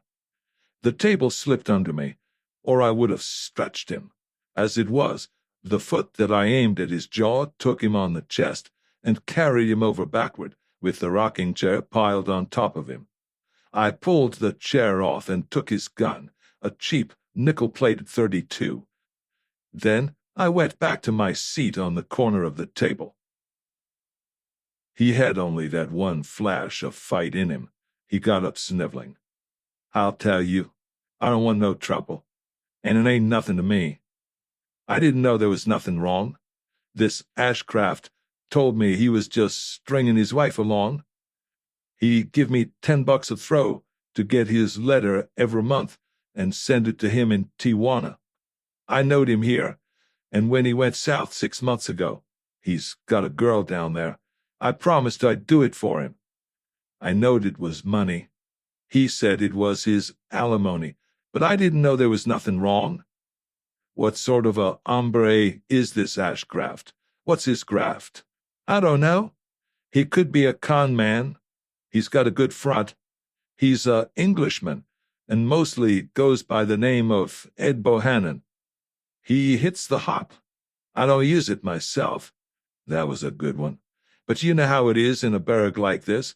A man runs into all kinds of people. I don't know nothing about what he's up to. I just send the money every month and get my 10. Footnote: hop, narcotics, opium, morphine, or heroin. End of footnote. That was all I could get out of him. He couldn't, or wouldn't, tell me where Ashcraft had lived in San Francisco, or who he had mobbed up with. However, I had learned that Bohannon was Ashcraft, and not another go-between, and that was something. Ryan squawked his head off when he found that I was going to vag him anyway. For a moment, it looked like I would have to kick him loose from his backbone again. "You said you'd spring me if I talked," he wailed. "I did not. But if I had, when a gent flashes a rod on me, I figure it cancels any agreement we might have had. Come on." I couldn't afford to let him run around loose until I got in touch with Ashcraft. He would have been sending a telegram before I was 3 blocks away, and my quarry would be on his merry way to points northeast, south, and west. It was a good hunch I played in nabbing Ryan. When he was fingerprinted at the Hall of Justice, he turned out to be one Fred Rooney, alias Jamoka, a peddler and smuggler who had crushed out of the federal prison at Leavenworth, leaving 8 years of a tenor still unserved. "Will you sew him up for a couple of days?" I asked the captain of the city jail. "I've got work to do that will go smoother if he can't get any word out for a while." "Sure," the captain promised. "The federal people won't take him off our hands for 2 or 3 days. I'll keep him airtight till then." 3. From the jail, I went up to Vance Richmond's office and turned my news over to him. Ashcraft is getting his mail in Tijuana. He's living down there under the name of Ed Bohannon, and maybe has a woman there. I've just thrown one of his friends, the one who handled the mail, and an escaped con, in the cooler. "Was that necessary?" Richmond asked. "We don't want to work any hardships. We're really trying to help Ashcraft, you know." "I could have spared this, Barrett," I admitted. "But what for? He was all wrong. If Ashcraft can be brought back to his wife, he's better off with some of his shady friends out of the way. If he can't, what's the difference? Anyway, we've got one line on him safely stowed away where we can find it when we want it." The attorney shrugged and reached for the telephone. He called a number. "Is Mrs. Ashcraft there?" "This is Mr. Richmond." "No. We haven't exactly found him, but I think we know where he is." "Yes." "In about 15 minutes. He put down the telephone and stood up. "We'll run up to Mrs. Ashcraft's house and see her." 15 minutes later, we were getting out of Richmond's car in Jackson Street, near Goff. The house was a 3-story white stone building, set behind a carefully sodded little lawn with an iron railing around it. Mrs. Ashcraft received us in a drawing room on the 2nd floor. A tall woman of less than 30, slimly beautiful in a gray dress. Clear was the word that best fits her. It described the blue of her eyes, the pink-white of her skin, and the light brown of her hair. Richmond introduced me to her, and then I told her what I had learned, omitting the part about the woman in Tijuana. Nor did I tell her that the chances were her husband was a crook nowadays. "Mr. Ashcraft is in Tijuana, I've been told. He left San Francisco about 6 months ago. His mail is being forwarded to him in care of a cafe there, under the name of Edward Bohannon." Her eyes lighted up happily, but she didn't throw a fit. She wasn't that sort. She addressed the attorney. "Shall I go down, or will you?" Richmond shook his head. "Neither.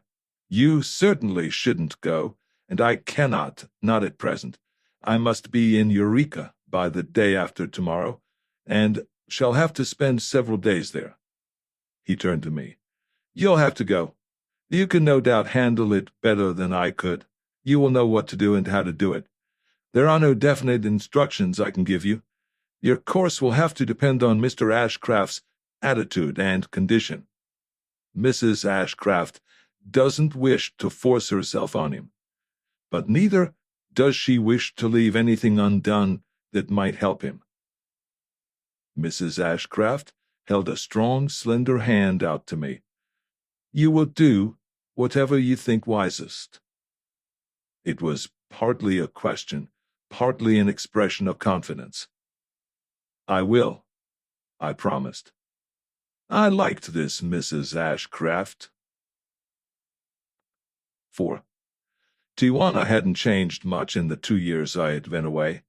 Still the same 600 or 700 feet of dusty and dingy street, running between two almost solid rows of saloons. Perhaps 35 of them to a row, with dirtier side streets taking care of the dives that couldn't find room on the main street. The automobile that had brought me down from San Diego dumped me into the center of the town early in the afternoon, and the day's business was just getting underway. That is, there were only 2 or 3 drunks wandering around among the dogs and loafing Mexicans in the street, although there was already a bustle of potential drunks moving from one saloon to the next. But this was nothing like the crowd that would be here the following week, when the season's racing started. In the middle of the next block, I saw a big gilded horseshoe. I went down the street and into the saloon behind the sign. It was a fair sample of the local joint, a bar on your left as you came in, running half the length of the building, with 3 or 4 slot machines on one end. Across from the bar, against the right-hand wall, a dance floor that ran from the front wall to a raised platform, where a greasy orchestra was now preparing to go to work. Behind the orchestra was a row of low stalls or booths, with open fronts and a table and 2 benches apiece. Opposite them, in the space between the bar and the rear of the building, a man with a hairlip was shaking pills out of a Kino goose. Footnote: a globe from which Kino balls are shaken. End of footnote. It was early in the day, and there were only a few buyers present, so the girls whose business it is to speed the sale of drinks charged down on me in a flock. "Buy me a drink? Let's have a little drink. Buy a drink, honey?" I shooed them away, no easy job, and caught a bartender's eye. He was a beefy, red-faced Irishman, with sorrel hair plastered down in 2 curls that hid what little forehead he had. "I want to see Ed Bohannon," I told him confidentially. He turned blank, fish-green eyes on me. "I don't know no Ed Bohannon." Taking out a piece of paper and a pencil, I scribbled, "Jamocha is copped," and slid the paper over to the bartender. "If a man who says he's Ed Bohannon asks for that, will you give it to him?" "I guess so." "Good," I said. "I'll hang around a while." I walked down the room and sat at a table in one of the stalls. A lanky girl who had done something to her hair that made it purple was camped beside me before I had settled in my seat. "Buy me a little drink?" she asked. The face she made at me was probably meant for a smile. Whatever it was, it beat me. I was afraid she'd do it again, so I surrendered. "Yes," I said, and ordered a bottle of beer for myself from the waiter who was already hanging over my shoulder. The beer wasn't bad for green beer, but at 4 bits a bottle it wasn't anything to write home about. This Tijuana happens to be in Mexico by about a mile, but it's an American town, run by Americans who sell American artificial booze at American prices. If you know your way around the United States, you can find lots of places, especially near the Canadian line, where good booze can be bought for less than you are soaked for poison in Tijuana. The purple-haired woman at my side downed her shot of whiskey and was opening her mouth to suggest that we have another drink. Hustlers down there don't waste any time at all. When a voice spoke from behind me, "Cora, Frank wants you." Cora scowled, looking over my shoulder. Then she made that damned face at me again, said, "All right, Cupie, will you take care of my friend here?" and left me. Cupie slid into the seat beside me. She was a little chunky girl of perhaps 18, Not a day more than that. Just a kid. Her short hair was brown and curly over a round, boyish face with laughing, impudent eyes. Rather a cute little trick. I bought her a drink and got another bottle of beer. "What's on your mind?" I asked her. "Hooch?" She grinned at me, a grin that was as boyish as the straight look of her brown eyes. "Gallons of it." "And besides that?" I knew this switching of girls on me hadn't been purposeless. "I hear you're looking for a friend of mine," Cupid said. "That might be. What friends have you got?" "Well, there's Ed Bohannon for one." "You know Ed?" I shook my head. "No, not yet." "But you're looking for him?" "Uh-huh."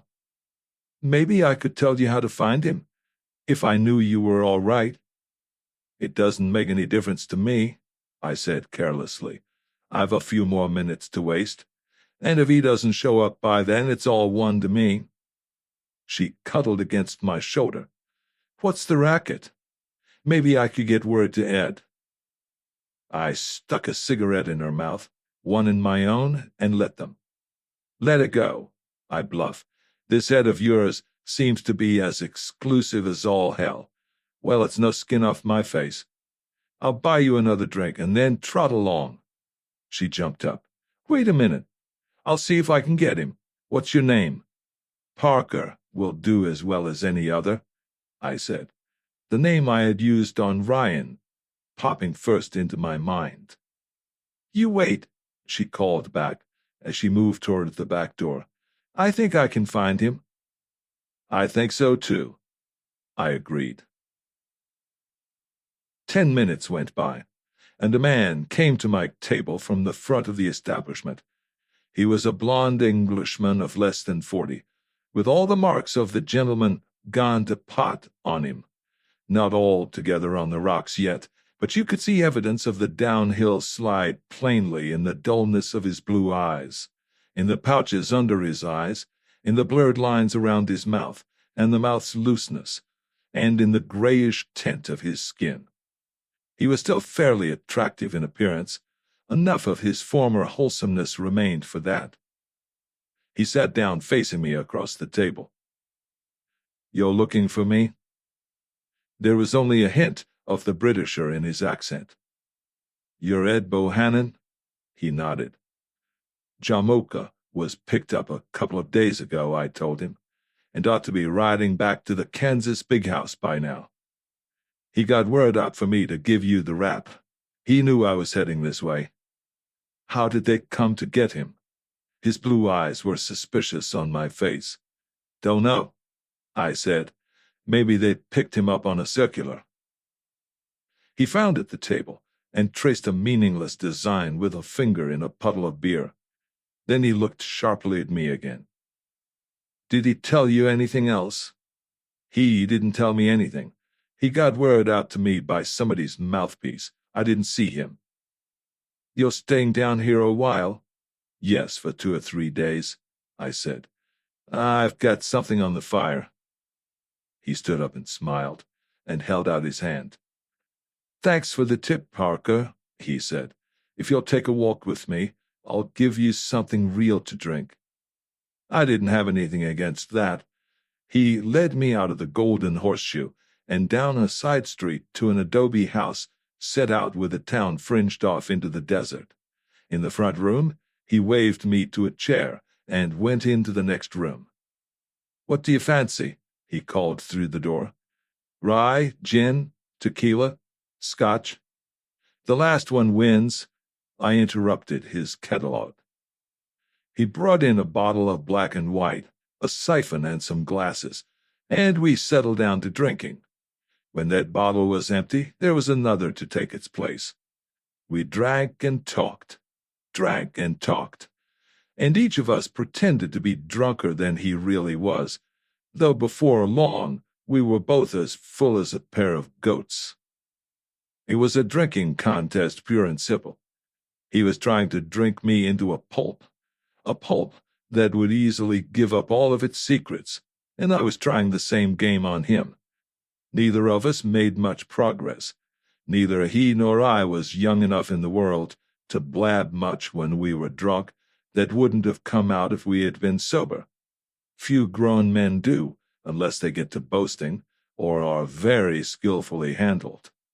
All that afternoon we faced each other over the table in the center of the room, drank, and entertained each other. "You know," he was saying somewhere along toward dark, "I've been a damn ass.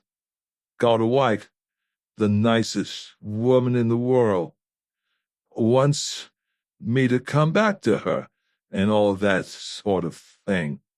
Yet I hang around here, lapping up this stuff, hitting the pipe, when I could be somebody.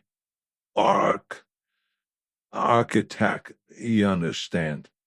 Good one, too. But I got in a rut. I got mixed up with these people. I can't seem to break away. Going to, though. No spoofing. Going back to a wife. Nicest woman in the world. Don't you say anything to Cupid. She'd raise hell. She knew I was going to shake her. A nice girl, Cupid, but tough. Stick a bloomin' knife in me. Good job, too. But I'm going back to wife, breaking away from hype and everything. Look at me.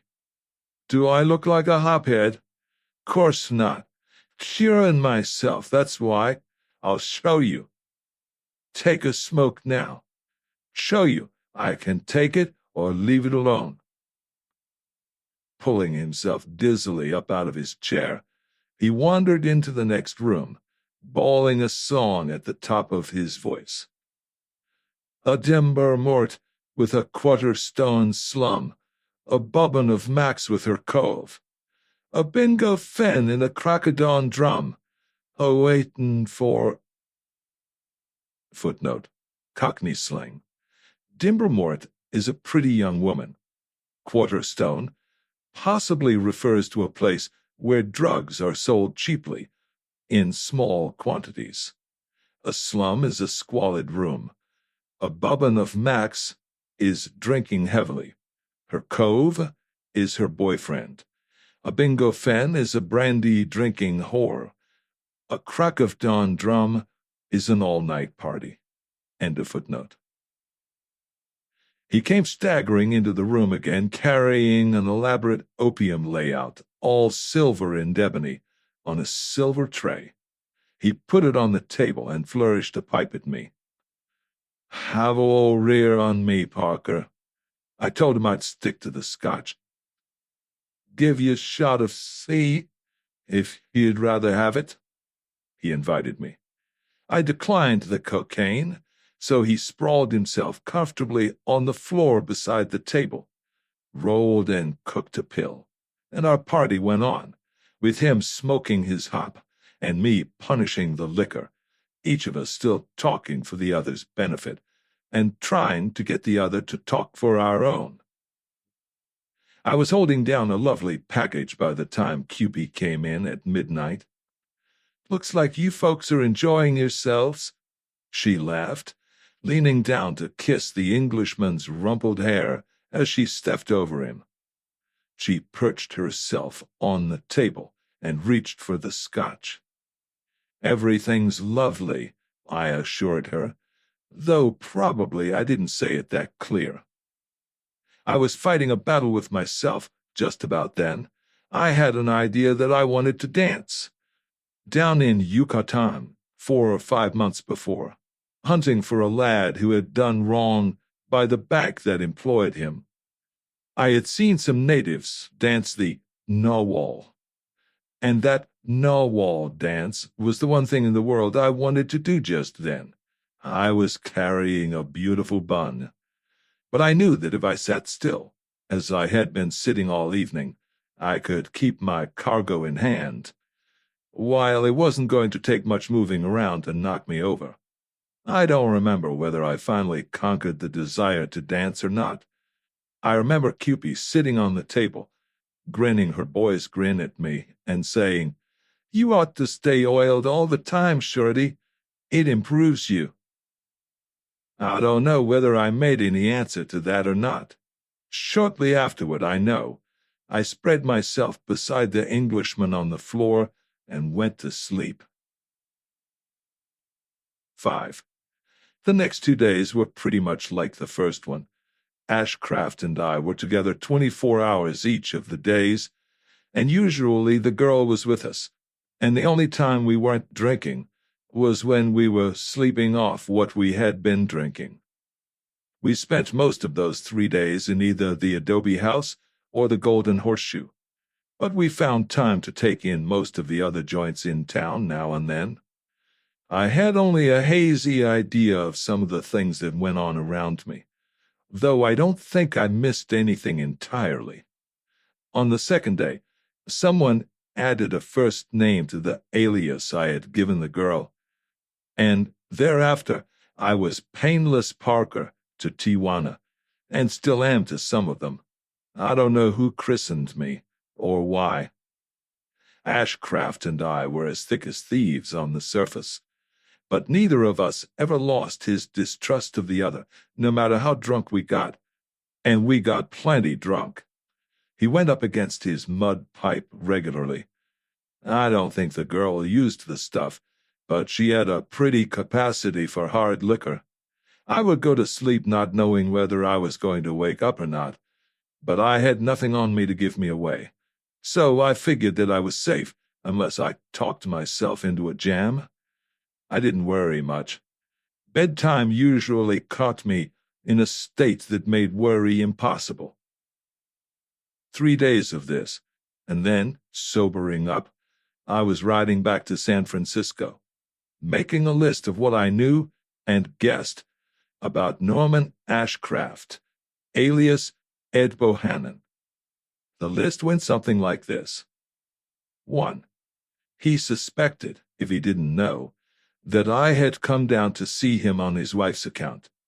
He had been too smooth and had entertained me too well for me to doubt that. 2. He apparently had decided to return to his wife, though there was no guarantee that he would actually do so. 3. He was not incurably addicted to drugs. He merely smoked opium, and regardless of what the Sunday supplements say, an opium smoker is little, if any, worse off than a tobacco smoker. 4. He might pull himself together under his wife's influence, but it was doubtful. Physically, he hadn't gone to the dogs, but he had had his taste of the gutter and seemed to like it. 5. The girl, Cupid, was crazily in love with him, while he liked her but wasn't turning himself inside out over her. A good night's sleep on the train between Los Angeles and San Francisco set me down in the 3rd and Townsend Street station with nearly normal head and stomach and not too many kinks in my nerves. I put away a breakfast that was composed of more food than I had eaten in 3 days, and went up to Vance Richmond's office. "Mr. Richmond is still in Eureka," his stenographer told me. "I don't expect him back until the first of the week. Can you get him on the phone for me?" She could, and did. Without mentioning any names, I told the attorney what I knew and guessed. "I see," he said. "Suppose you go out to Mrs. A's house and tell her. I will write her tonight, and I probably shall be back in the city by the day after tomorrow. I think we can safely delay action until then." I caught a streetcar, transferred at Van Ness Avenue, and went out to Mrs. Ashcraft's house. Nothing happened when I rang the bell. I rang it several times before I noticed that there were 2 morning newspapers in the vestibule. I looked at the dates, this morning's and yesterday morning's. An old man in faded overalls was watering the lawn next door. "Do you know if the people who live here have gone away?" I called to him. "I don't guess so. The back door's open, I seen this morning." He returned his attention to his hose, and then stopped to scratch his chin. "They may have gone," he said slowly. "Come to think on it, I ain't seen any of 'em for... I don't remember seeing any of 'em yesterday." I left the front steps and went around the house, climbed the low fence in back, and went up the back steps. The kitchen door stood about a foot open. Nobody was visible in the kitchen, but there was a sound of running water. I knocked on the door with my knuckles loudly. There was no answering sound. I pushed the door open and went in. The sound of water came from the sink. I looked in the sink. Under a thin stream of water running from one of the faucets lay a carving knife with nearly a foot of keen blade. The knife was clean, but the back of the porcelain sink, where water had splashed with only small scattered drops, was freckled with red-brown spots. I scraped one of them with a fingernail. Dried blood. Except for the sink, I could see nothing out of order in the kitchen. I opened a pantry door. Everything seemed all right there. Across the room, another door led to the front of the house. I opened the door and went into a passageway. Not enough light came from the kitchen to illuminate the passageway. I fumbled in the dusk for the light button that I knew should be there. I stepped on something soft. Pulling my foot back, I felt in my pocket for matches and struck one. In front of me, his head and shoulders on the floor, his hips and legs on the lower steps of a flight of stairs, lay a Filipino boy in his underclothes. He was dead. One eye was cut, and his throat was gashed straight across, close up under his chin. I could see the killing without even shutting my eyes. At the top of the stairs, the killer's left hand dashing into the Filipino's face, thumbnail gouging into eye, pushing the brown face back, tightening the brown throat for the knife's edge, the slash, and the shove down the steps. The light from my second match showed me the button. I clicked on the lights, buttoned my coat, and went up the steps. Dried blood darkened them here and there, and at the second-floor landing, the wallpaper was stained with a big blot. At the head of the stairs, I found another light button and pressed it. I walked down the hall, poked my head into two rooms that seemed in order, and then turned a corner, and pulled up with a jerk, barely in time to miss stumbling over a woman who lay there. She was huddled on the floor, face down, with knees drawn up under her and both hands clasped to her stomach.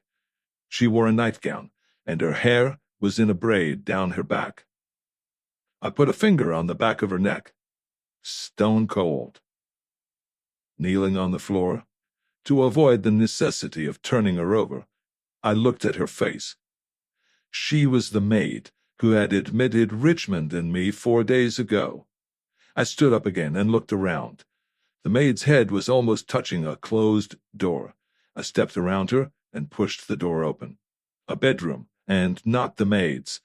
It was an expensive, dainty bedroom in cream and gray, with French prints on the walls. Nothing in the room was disarranged, except the bed. The bedclothes were rumpled and tangled, and piled high in the center of the bed, in a pile that was too large. Leaning over the bed, I began to draw the covers off. The second piece came away stained with blood. I yanked the rest off. Mrs. Ashcraft was dead there. Her body was drawn up in a little heap, from which her head hung crookedly, dangling from a neck that had been cut clean through to the bone. Her face was marked with 4 deep scratches from temple to chin. One sleeve had been torn from the jacket of her blue silk pajamas. Bedding and pajamas were soggy with the blood that the clothing piled over her had kept from drying. I put the blanket over her again, edged past the dead woman in the hall, and went down the front stairs, switching on more lights, hunting for the telephone. Near the foot of the stairs, I found it. I called the Police Detective Bureau first, and then Vance Richmond's office. Get word to Mr. Richmond that Mrs. Ashcraft has been murdered. I told his stenographer I'm at her house, and he can get in touch with me here any time during the next 2 or 3 hours.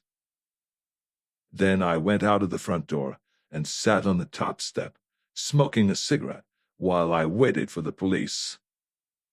I felt rotten. I've seen dead people in larger quantities than 3 in my time, and I've seen some that were hacked up pretty badly. But this thing had fallen on me while my nerves were ragged from 3 days of boozing. The police automobile swung around the corner and began disgorging men before I had finished my first cigarette. O'Gara, the detective sergeant in charge of the homicide detail, was the first man up the steps. "Hello," he greeted me. "What have you got hold of this time?" I was glad to see him. This squat, bullet-headed sergeant is as good a man as the department has, and he and I have always been lucky when we tied up together. "I found 3 bodies in there before I quit looking," I told him as I led him indoors. "Maybe a regular detective like you, with a badge and everything, can find more." "You didn't do bad, for a lad," he said. My wooziness had passed. I was eager to get to work. These people lying dead around the house were merely counters in a game again, or almost. I remembered the feel of Mrs. Ashcraft's slim hand in mine, but I stuck that memory in the back of my mind. You hear now and then of detectives who have not become callous, who have not lost what you might call the human touch. I always feel sorry for them, and wonder why they don't chuck their jobs and find another line of work that wouldn't be so hard on their emotions. A sleuth who doesn't grow a tough shell is in for a gay life, day in and day out, poking his nose into one kind of woe or another. I showed the Filipino to O'Gara first, and then the 2 women. We didn't find any more. Detail work occupied all of us, O'Gara, the 8 men under him, and me, for the next few hours. The house had to be gone over from roof to cellar. The neighbors had to be grilled. The employment agencies through which the servants had been hired had to be examined. Relatives and friends of the Filipino and the maid had to be traced and questioned. Newsboys, mail carriers, grocers, deliverymen, laundrymen had to be found, questioned, and, when necessary, investigated. When the bulk of the reports were in, O'Gara and I sneaked away from the others, especially away from the newspapermen, who were all over the place by now, and locked ourselves in the library. "Night before last, huh? Wednesday night?" O'Gara grunted, when we were comfortable in a couple of leather chairs, burning tobacco. I nodded. The report of the doctor who had examined the bodies, the presence of the 2 newspapers in the vestibule, and the fact that neither neighbor, grocer, nor butcher had seen any of them since Wednesday, combined to make Wednesday night, or early Thursday morning, the correct date. "I'd say the killer cracked the back door," O'Gara went on, staring at the ceiling through smoke, "picked up the carving knife in the kitchen, and went upstairs. Maybe he went straight to Mrs. Ashcraft's room. Maybe not. But after a bit he went in there. The torn sleeve and the scratches on her face mean that there was a tussle. The Filipino and the maid heard the noise, heard her scream maybe, and rushed to her room to find out what was the matter. The maid most likely got there just as the killer was coming out, and got hers. I guess the Filipino saw him then and ran. The killer caught him at the head of the back stairs and finished him. Then he went down to the kitchen, washed his hands, dropped the knife, and blew." "So far, so good," I agreed. "But I notice you skipped lightly over the question of who he was and why he killed." He pushed his hat back and scratched his bullet head. "Don't crowd me," he rumbled. "I'll get around to that." There seemed to be just 3 guesses to take your pick from. We know that nobody else lived in the house outside of the 3 that were killed. So, the killer was either a maniac who did the job for the fun of it, a burglar who was discovered and ran wild, or somebody who had a reason for bumping off Mrs. Ashcraft, and then had to kill the 2 servants when they discovered him. Taking the knife from the kitchen would make the burglar guess look like a bum one. And besides, we're pretty sure nothing was stolen. A good prowler would bring his own weapon with him if he wanted one. But the hell of it is that there are a lot of bum prowlers in the world, half-wits who would be likely to pick up a knife in the kitchen, go to pieces when the house woke up, slash everybody in sight, and then beat it, without turning anything over. So, it could have been a prowler, but my personal guess is that the job was done by somebody who wanted to wipe out Mrs. Ashcraft. Not so bad, I applauded. Now listen to this. Mrs. Ashcraft has a husband in Tijuana, a mild sort of hophead who is mixed up with a bunch of thugs. She was trying to persuade him to come back to her. He has a girl down there who is young, goofy over him, and a bad actor, one tough youngster. He was planning to run out on the girl and come back home. So? O'Gara said softly. But, I continued, I was with both him and the girl in Tijuana night before last, when this killing was done. So? A knock on the door interrupted our talk. It was a policeman to tell me that I was wanted on the phone. I went down to the first floor, and Vance Richmond's voice came over the wire. What is it? Miss Henry delivered your message, but she couldn't give me any details. I told him the whole thing. I'll leave for the city tonight, he said, when I had finished. You go ahead and do whatever you want. You're to have a free hand. Right, I replied. I'll probably be out of town when you get back. You can reach me through the agency if you want to get in touch with me. I'm going to wire Ashcraft to come up, in your name.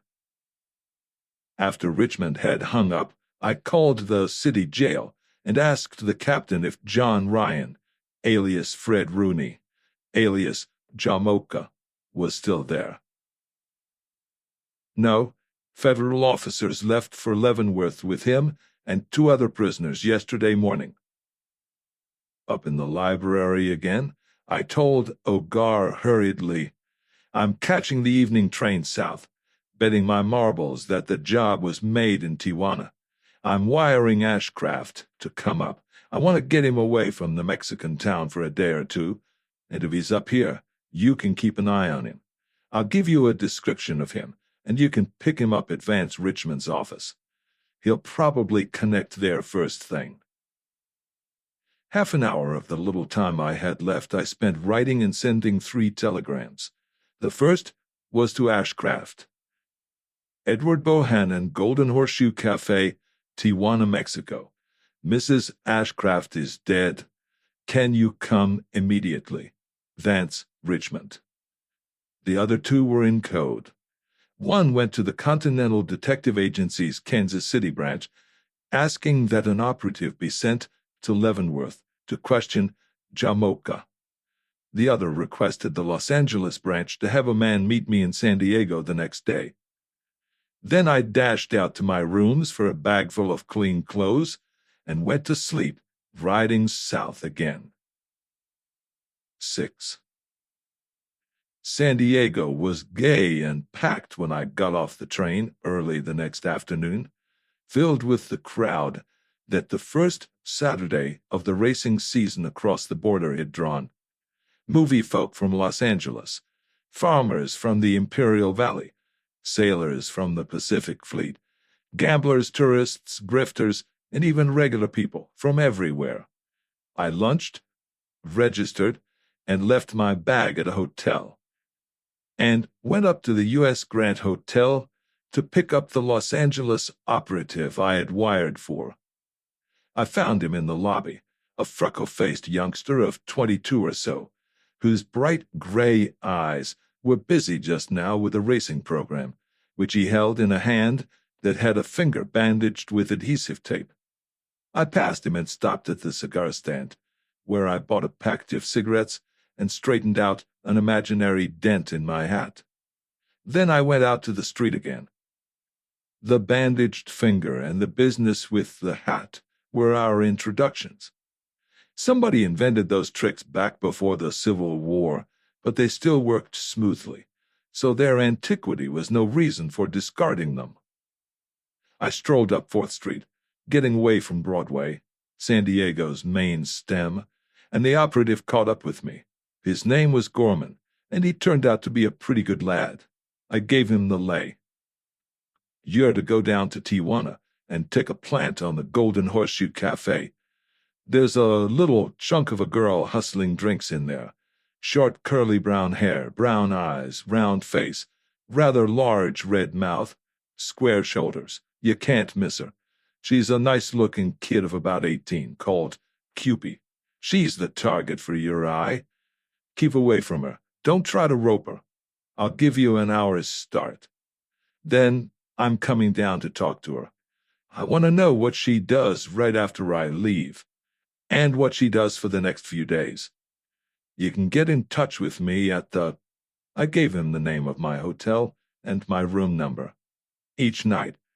Don't give me a tumble anywhere else. I'll most likely be in and out of the Golden Horseshoe often." We parted, and I went down to the plaza and sat on a bench under the palms for an hour. Then I went up to the corner and fought for a seat on a Tijuana stage. 15 or more miles of dusty riding, packed 5 in a seat meant for 3. A momentary halt at the immigration station on the line, and I was climbing out of the stage at the entrance to the racetrack. The ponies had been running for some time, but the turnstiles were still spinning a steady stream of customers into the track. I turned my back on the gate and went over to the row of jitneys in front of the Monte Carlo, the big wooden casino, got into one, and was driven over to the old town. The old town had a deserted look. Nearly everybody was over watching the dogs do their stuff.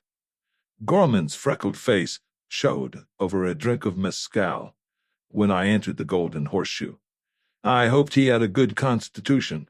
He needed one if he was going to do his sleuthing on a distilled cactus diet. The welcome I got from the horseshoers was just like a homecoming. Even the bartender with the plastered-down curls gave me a grin. "Where's Cupid?" I asked. "Brother-in-lawing, Ed," a big Swede girl leered at me. "I'll see if I can find her for you." Footnote: brother-in-lawing, checking up on her. End of footnote. Cupid came through the back door just then. "Hello, Painless." She climbed all over me, hugging me, rubbing her face against mine, and the Lord knows what all. "Down for another swell souse?" "No," I said, leading her back toward the stalls. "Business this time. Where's Ed?" "Up north. His wife kicked off, and he's gone to collect the remains." "That makes you sorry?" She showed her big white teeth in a boy's smile of pure happiness. "You bet. It's tough on me that Papa has come into a lot of sugar." I looked at her out of the corner of my eyes, a glance that was supposed to be wise. "And you think Ed's going to bring the jack back to you?" Her eyes snapped darkly at me. "What's eating you?" she demanded. I smiled knowingly. "One of 2 things is going to happen," I predicted. "Ed's going to ditch you," he was figuring on that anyway, "or he's going to need every brownie he can scrape up to keep his neck from being—" "You goddamned liar!" Her right shoulder was to me, touching my left. Her left hand flashed down under her short skirt. I pushed her shoulder forward, twisting her body sharply away from me. The knife her left hand had whipped up from her leg jabbed deep into the underside of the table. A thick-bladed knife, I noticed, balanced for accurate throwing. She kicked backward, driving one of her sharp heels into my ankle. I slid my left arm around behind her and pinned her elbow to her side, just as she freed the knife from the table. "What the hell's all this?" I looked up.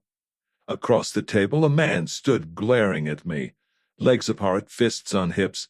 He was a big man and ugly, a tall, raw-boned man with wide shoulders, out of which a long, skinny yellow neck rose to support a little round head.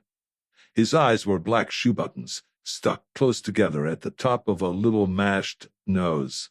His mouth looked as if it had been torn in his face, and it was stretched in a snarl now, bearing a double row of crooked brown teeth. "Where do you get that stuff?" This lovely person roared at me. He was too tough to reason with. "If you're a waiter," I told him, "bring me a bottle of beer and something for the kid. If you're not a waiter, sneak." He leaned over the table, and I gathered my feet in. It looked like I was going to need them to move around on. "I'll bring you up." The girl wriggled out of my hands and shut him up. "Mine's liquor," she said sharply. He snarled, looked from one of us to the other, showed me his dirty teeth again, and wandered away. "Who's your friend? You'll do well to lay off him," she advised me, not answering my question. Then she slid her knife back in its hiding place under her skirt and twisted around to face me. "Now what's all this about Ed being in trouble? You read about the killing in the papers, yes? You oughtn't need a map then," I said. "Ed's only out is to put the job on you. But I doubt if he can get away with that. If he can't, he's nailed." "You're crazy," she exclaimed. "You weren't too drunk to know that both of us were here with you when the killing was done." "I'm not crazy enough to think that proves anything," I corrected her. "But I am crazy enough to expect to go back to San Francisco wearing the killer on my wrist." She laughed at me. I laughed back and stood up. "See you some more," I said, as I strolled toward the door. I returned to San Diego and sent a wire to Los Angeles asking for another operative. Then I got something to eat and spent the evening lying across the bed in my hotel room, smoking and scheming and waiting for Gorman. It was late when he arrived, and he smelled of mezcal from San Diego to St. Louis and back, but his head seemed level enough. "Looked like I was going to have to shoot you loose from the place for a moment," he grinned. Between the twist, flashing the pick, and the big guy loosening a sap in his pocket, it looked like action was coming. "You let me alone," I ordered. "Your job is to see what goes on, and that's all. If I get carved, you can mention it in your report, but that's your limit. What did you turn up?" "After you blew, the girl and the big guy put their noodles together. They seemed kind of agitated. All agog, you might say. He slid out, so I dropped to the girl and slid along behind him. He came to town and got a wire off. I couldn't crowd him close enough to see who it was to. Then he went back to the joint. Things were normal when I knocked off." "Who is the big guy, did you learn?" "He's no sweet dream from what I hear. Gooseneck Flynn is the name on his calling cards. He's bouncer and general utility man for the joint. I saw him in action against a couple of gobs, and he's nobody's meat. As pretty a double throw-out as I've ever seen." Footnote: Gobs, loudmouths, sailors. End of footnote. So, this gooseneck party was the Golden Horseshoe's cleanup man, and he hadn't been in sight during my 3-day spree? I couldn't possibly have been so drunk that I'd forget his ugliness. And it had been on one of those 3 days that Mrs. Ashcraft and her servants had been killed. "I wired your office for another op," I told Gorman. "He's to connect with you. Turn the girl over to him, and you camp on Gooseneck's trail. I think we're going to hang 3 killings on him, so watch your step. I'll be in to stir things up a little more tomorrow, but remember, no matter what happens, everybody plays his own game. Don't ball things up trying to help me." "Aye, aye, Cap." And he went off to get some sleep. The next afternoon I spent at the racetrack, fooling around with the bangtails while I waited for night. The track was jammed with the usual Sunday crowd. I ran into any number of old acquaintances, some of them on my side of the game, some on the other, and some neutral. One of the second lot was Trick Hat Schultz. At our last meeting, a copper was leading him out of a Philadelphia courtroom toward a 15-year bit. He had promised to open me up from my eyebrows to my ankles the next time he saw me.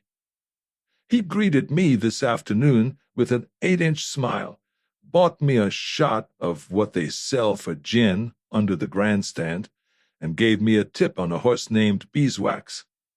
I'm not foolish enough to play anybody's tips, so I didn't play this one. Beeswax ran so far ahead of the others that it looked like he and his competitors were in separate races. And he paid 20-something to 1. So, Trick Hat had his revenge after all. After the last race, I got something to eat at the Sunset Inn, and then drifted over to the big casino, the other end of the same building. 1,000 or more people of all sorts were jostling one another there, fighting to go up against poker, craps, chuck-a-luck, wheels of fortune, roulette, and 21, with whatever money the racetrack had left or given them. I didn't buck any of the games. My playtime was over. I walked around through the crowd looking for my men. I spotted the first one, a sunburned man who was plainly a farmhand in his Sunday clothes. He was pushing toward the door, and his face held that peculiar emptiness which belongs to the gambler who has gone broke before the end of the game. It's a look of regret that is not so much for the loss of the money as for the necessity of quitting. I got between the farmhand and the door. "Clean you?" I asked sympathetically when he reached me. A sheepish sort of nod. "How'd you like to pick up $5 for a few minutes' work?" I tempted him. He would like it, but what was the work? "I want you to go over to the old town with me and look at a man. Then you get your pay. There are no strings to it." That didn't exactly satisfy him, but $5 are $5, and he could drop out any time he didn't like the looks of things. He decided to try it. I put the farmhand over by a door and went after another. A little plump man with round, optimistic eyes and a weak mouth. He was willing to earn $5 in the simple and easy manner I had outlined. The next man I braced was a little too timid to take a chance on a blind game. Then I got a Filipino, glorious in a fawn-colored suit, with a coat split to the neck and pants whose belled bottoms would have held a keg apiece, and a stocky young Greek who was probably either a waiter or a barber. 4 men were enough. My quartet pleased me immensely. They didn't look too intelligent for my purpose, and they didn't look like thugs or sharpers. Footnote: cheating gamblers. End of footnote. I put them in a jitney and took them over to the old town. Now this is it. I coached them when we had arrived. "I'm going into the Golden Horseshoe Cafe around the corner. Give me 2 or 3 minutes, and then come in and buy yourselves a drink." I gave the farmhand a $5 bill. "You pay for the drinks with that. It isn't part of your wages." There's a tall, broad-shouldered man with a long yellow neck and a small, ugly face in there. You can't miss him. I want you all to take a good look at him without letting him get wise. When you're sure you'd know him again anywhere, give me the nod, and come back here, and you get your money. Be careful when you give me the nod. I don't want anybody in there to find out that you know me." It sounded queer to them, but there was the promise of $5 apiece, and there were the games back in the casino, where $5 might buy a man into a streak of luck that— Write the rest of it yourself. They asked questions, which I refused to answer, but they stuck. Gooseneck was behind the bar, helping out the bartenders when I entered the place. They needed help. The joint bulged with customers. The dance floor looked like a mob scene. Thirsts were lined up 4 deep at the bar. A shotgun wouldn't have sounded above the din. Men and women laughing, roaring and cursing. Bottles and glasses rattling and banging. And louder and more disagreeable than any of those noises was the noise of the sweating orchestra. Turmoil, uproar, stank. A Tijuana joint on Sunday night. I couldn't find Gorman's freckled face in the crowd, but I picked out the hatchet-sharp white face of Hooper, another Los Angeles operative who, I knew then, had been sent down in response to my second telegram. Cupid was farther down the bar, drinking with a little man whose meek face had the devil-may-care expression of a model husband on a tear. She nodded at me, but didn't leave her client. Gooseneck gave me a scowl and the bottle of beer I had ordered. Presently, my 4 hired men came in. They did their parts beautifully. First, they peered through the smoke, looking from face to face and hastily avoiding eyes that met theirs. A little of this, and one of them, the Filipino, saw the man I had described, behind the bar. He jumped a foot in the excitement of his discovery, and then, finding Gooseneck glaring at him, turned his back and fidgeted. The 3 others spotted Gooseneck now, and sneaked looks at him that were as conspicuously furtive as a set of false whiskers. Gooseneck glowered at them. The Filipino turned around, looked at me, ducked his head sharply, and bolted for the street. The 3 who were left shot their drinks down their gullets and tried to catch my eye. I was reading a sign high on the wall behind the bar.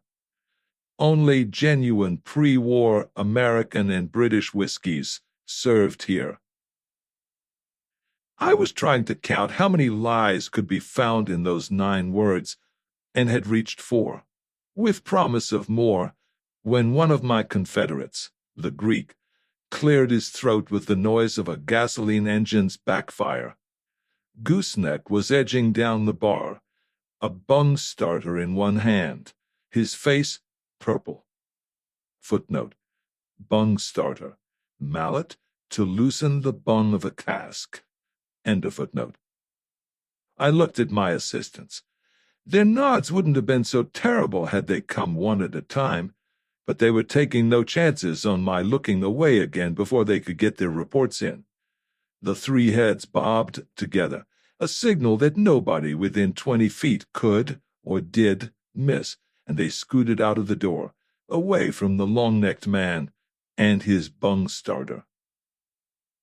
I emptied my glass of beer, sauntered out of the saloon and around the corner. They were clustered where I had told them to wait. We'd know him, they chorused. That's fine, I praised them. You did great. I think you're all natural-born gumshoes. Here's your pay. Now, if I were you boys, I think I'd sort of avoid that place after this, because in spite of the clever way you covered yourselves up, and you did nobly, he might possibly suspect something. There's no use taking chances anyway. They grabbed their wages and were gone before I had finished my speech. I returned to the Golden Horseshoe, to be on hand in case one of them should decide to sell me out, and come back there to spill the deal to Gooseneck. Cupid had left her model husband and met me at the door. She stuck an arm through mine and led me toward the rear of the building. I noticed that Gooseneck was gone from behind the bar. I wondered if he was out gunning for my 4 ex-employees. Business looks good, I chattered as we pushed through the crowd. You know, I had a tip on beeswax this afternoon and wouldn't play the pup. Footnote. Play the pup? Play innocent. End of footnote. I made 2 or 3 more aimless cracks of that sort. Just because I knew the girl's mind was full of something else, she paid no attention to anything I said. But when we had dropped down in front of a vacant table, she asked, "Who were your friends?" "What friends?" "The 4 jobbies who were at the bar when you were there a few minutes ago." "Too hard for me, sister." I shook my head. "There were slews of men there." "Oh, yes, I know who you mean. Those 4 gents who seemed kind of smitten with Gooseneck's looks. I wonder what attracted them to him, besides his beauty." She grabbed my arm with both hands. "So help me God, Painless," she swore. "If you tie anything on Ed, I'll kill you." Her brown eyes were big and damp. She was a hard and wise little baby, had rubbed the world's sharp corners with both shoulders. But she was only a kid, and she was worried sick over this man of hers. However, the business of a sleuth is to catch criminals, not to sympathize with their lady loves. I patted her hands. "I could give you some good advice," I said, as I stood up, "but you wouldn't listen to it, so I'll save my breath. It won't do any harm to tell you to keep an eye on Gooseneck, though. He's shifty." There wasn't any special meaning to that speech, except that it might tangle things up a little more. One way of finding what's at the bottom of either a cup of coffee or a situation is to keep stirring it up until whatever is on the bottom comes to the surface. I had been playing that system thus far on this affair. Hooper came into my room in the San Diego hotel at a little before 2 the next morning. "Gooseneck disappeared with Gorman tailing him immediately after your first visit," he said.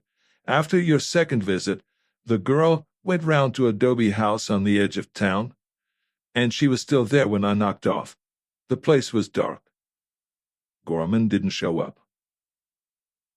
7. A bellhop with a telegram roused me at 10 o'clock in the morning. The telegram was from Mexicali. "Drove here last night. Holed up with friends. Sent 2 wires. Gorman." That was good news.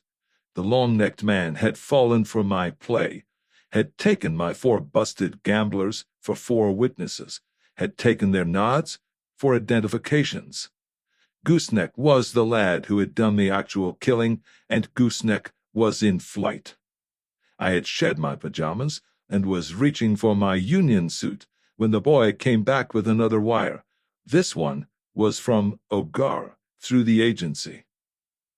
"Ashcraft disappeared yesterday." I used the telephone to get Hooper out of bed. "Get down to Tijuana," I told him. "Stick up the house where you left the girl last night. Unless you run across her at the Golden Horseshoe, stay there until she shows. Stay with her until she connects with a big blonde Englishman, and then switch to him. He's a man of less than 40, tall, with blue eyes and yellow hair. Don't let him shake you. He's the big boy in this party just now. I'll be down. If the Englishman and I stay together and the girl leaves us, take her. But otherwise, stick to him." I dressed, put down some breakfast, and cut a stage for the Mexican town. The boy driving the stage made fair time, but you would have thought we were standing still to see a maroon roadster pass us near Palm City. Ashcraft was driving the roadster. The roadster was empty, standing in front of the Adobe House when I saw it again. Up in the next block, Hooper was doing an imitation of a drunk, talking to 2 Indians in the uniforms of the Mexican army. I knocked on the door of the Adobe House. Cupid's voice. "Who is it?" "Me. Painless. Just heard that Ed is back." "Oh," she exclaimed. A pause. "Come in." I pushed the door open and went in. The Englishman sat tilted back in a chair, his right elbow on the table, his right hand in his coat pocket. If there was a gun in that pocket, it was pointing at me. "Hello," he said. "I hear you've been making guesses about me." "Call them anything you like." I pushed a chair over to within a couple of feet of him and sat down. "But don't let's kid each other. You had Gooseneck knock your wife off so you could get what she had. The mistake you made was in picking a sap like Gooseneck to do the turn, a sap who went on a killing spree and then lost his nerve. Going to read and write just because 3 or 4 witnesses put the finger on him. And only going as far as Mexicali. That's a fine place to pick. I suppose he was so scared that the 5 or 6 hour ride over the hills seemed like a trip to the end of the world." Footnote. Going to read and write. Going into seclusion. Going to jail. End of footnote. The man's face told me nothing.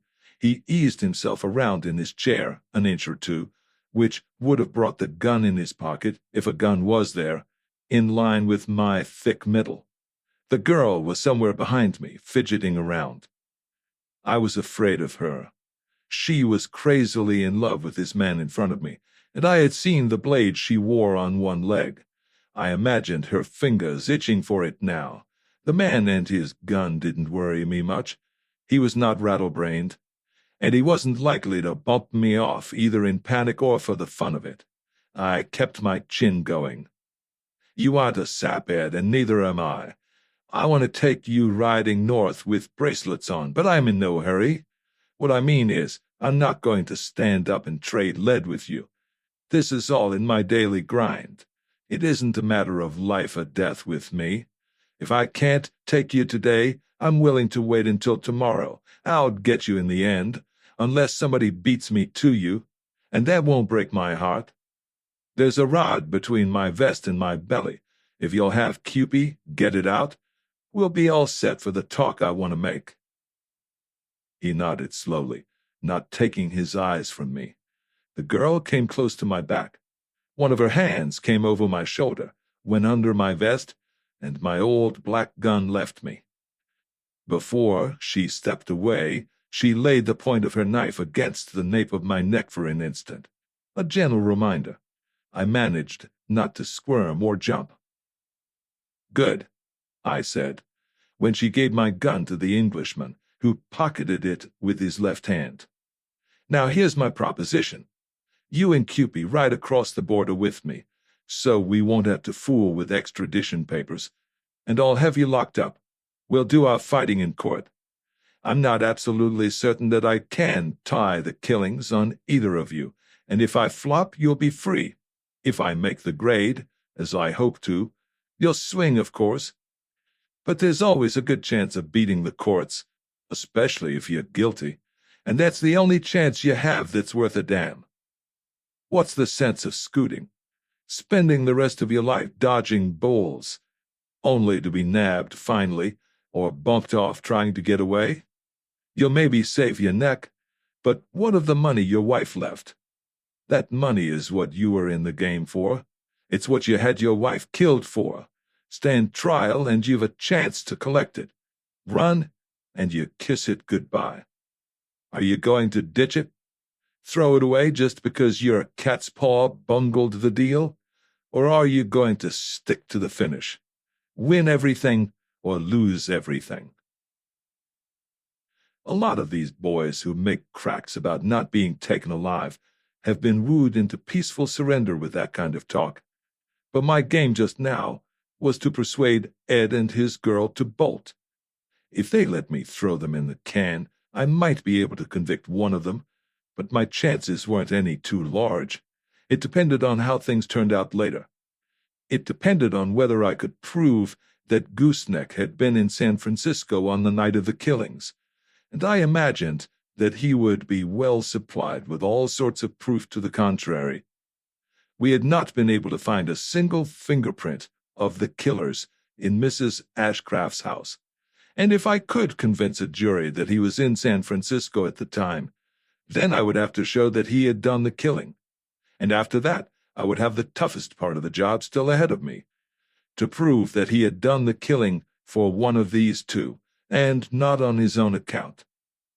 I had an idea that when we picked Gooseneck up and put the screws to him, he would talk, but that was only an idea. What I was working for was to make this pair dust out. I didn't care where they went or what they did, so long as they scooted. I'd trust to luck and my own head to get profit out of their scrambling. I was still trying to stir things up. The Englishman was thinking hard. I knew I had him worried, chiefly through what I had said about Gooseneck Flynn.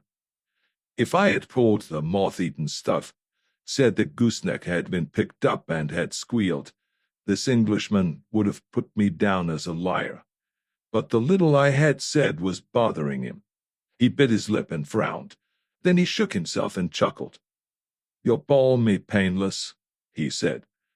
"But you—" I don't know what he was going to say, whether I was going to win or lose. The front door slammed open, and Gooseneck Flynn came into the room. His clothes were white with dust. His face was thrust forward to the full length of his long yellow neck. His shoe-button eyes focused on me. His hands turned over. That's all you could see. They simply turned over, and there was a heavy revolver in each. "Your paws on the table, Ed," he snarled. Ed's gun, if that is what he had in his pocket, was blocked from a shot at the man in the doorway by a corner of the table. He took his hand out of his pocket, empty, and laid both palms down on the tabletop. "Stay where you're at," Gooseneck barked at the girl. She was standing on the other side of the room. The knife with which she had pricked the back of my neck was not in sight. Gooseneck glared at me for nearly a minute, but when he spoke, it was to Ed and Cupid. "So this is what you wired me to come back for, huh? A trap? Me, the goat for you. I'll be your goat. I'm going to speak my piece, and then I'm going out of here if I have to smoke my way through the whole damn ex-army. I killed your wife, all right, and her help, too. Killed him for the $1,000. The girl took a step toward him, screaming, "Shut up, damn you!" Her mouth was twisting and working like a child's, and there was water in her eyes. "Shut up yourself!" Gooseneck roared back at her, and his thumb raised to the hammer of the gun that threatened her. "I'm doing the talking. I killed her for—" Cupid bent forward. Her left hand went under the hem of her skirt. The hand came up, empty. The flash from Gooseneck's gun lit on a flying steel blade. The girl spun back across the room, hammered back by the bullets that tore through her chest. Her back hit the wall. She pitched forward to the floor. Gooseneck stopped shooting and tried to speak. The brown haft of the girl's knife stuck out of his yellow throat. He couldn't get his words past the blade. He dropped one gun and tried to take hold of the protruding haft. Halfway up to it, his hand came and dropped. He went down slowly to his knees, hands and knees, rolled over on his side, and lay still. I jumped for the Englishman. The revolver Gooseneck had dropped turned under my foot, spilling me sideways. My hand brushed the Englishman's coat, but he twisted away from me and got his guns out. His eyes were hard and cold, and his mouth was shut until you could hardly see the slit of it. He backed slowly across the floor, while I lay still where I had tumbled. He didn't make a speech. A moment of hesitation in the doorway. The door jerked open and shut. He was gone. I scooped up the gun that had thrown me, sprang to Gooseneck's side, tore the other gun out of his dead hand, and plunged into the street. The maroon roadster was trailing a cloud of dust into the desert behind it. 30 feet from me stood a dirt-caked black touring car. That would be the one in which Gooseneck had driven back from Mexicali. I jumped for it, climbed in, brought it to life, and pointed it at the dust cloud ahead. 8. The car under me, I discovered, was surprisingly well-engined for its battered looks. Its motor was so good that I knew it was a border runner's car. I nursed it along, not pushing it. There was still 4 or 5 hours of daylight left, and while there was any light at all, I couldn't miss the cloud of dust from the fleeing roadster. I didn't know whether we were following a road or not. Sometimes the ground under me looked like one, but mostly it didn't differ much from the rest of the desert. For half an hour or more, the dust cloud ahead and I held our respective positions, and then I found that I was gaining. The going was roughening. Any road that we might originally have been using had petered out. I opened up a little, though the jars it cost me were vicious. But if I was going to avoid playing Indian among the rocks and cactus, I would have to get within striking distance of my man before he deserted his car and started a game of hide-and-seek on foot. I'm a city man. I have done my share of work in the open spaces, but I don't like it. My taste in playgrounds runs more to alleys, backyards, and cellars than to canyons, mesas, and arroyos. I missed a boulder that would have smashed me up, missed it by a hair, and looked ahead again to see that the maroon roadster was no longer stirring up the grit. It had stopped. The roadster was empty. I kept on. From behind the roadster, a pistol snapped at me 3 times. It would have taken good shooting to plug me at that instant. I was bounding and bouncing around in my seat like a pellet of quicksilver in a nervous man's palm. He fired again from the shelter of his car, and then dashed for a narrow arroyo, a sharp-edged, 10-foot crack in the earth off to the left. On the brink, he wheeled to snap another cap at me and jumped down out of sight. I twisted the wheel in my hands, jammed on the brakes, and slid the black touring car to the spot where I had seen him last. The edge of the arroyo was crumbling under my front wheels. I released the brake, tumbled out, shoved. The car plunged down into the gully after him.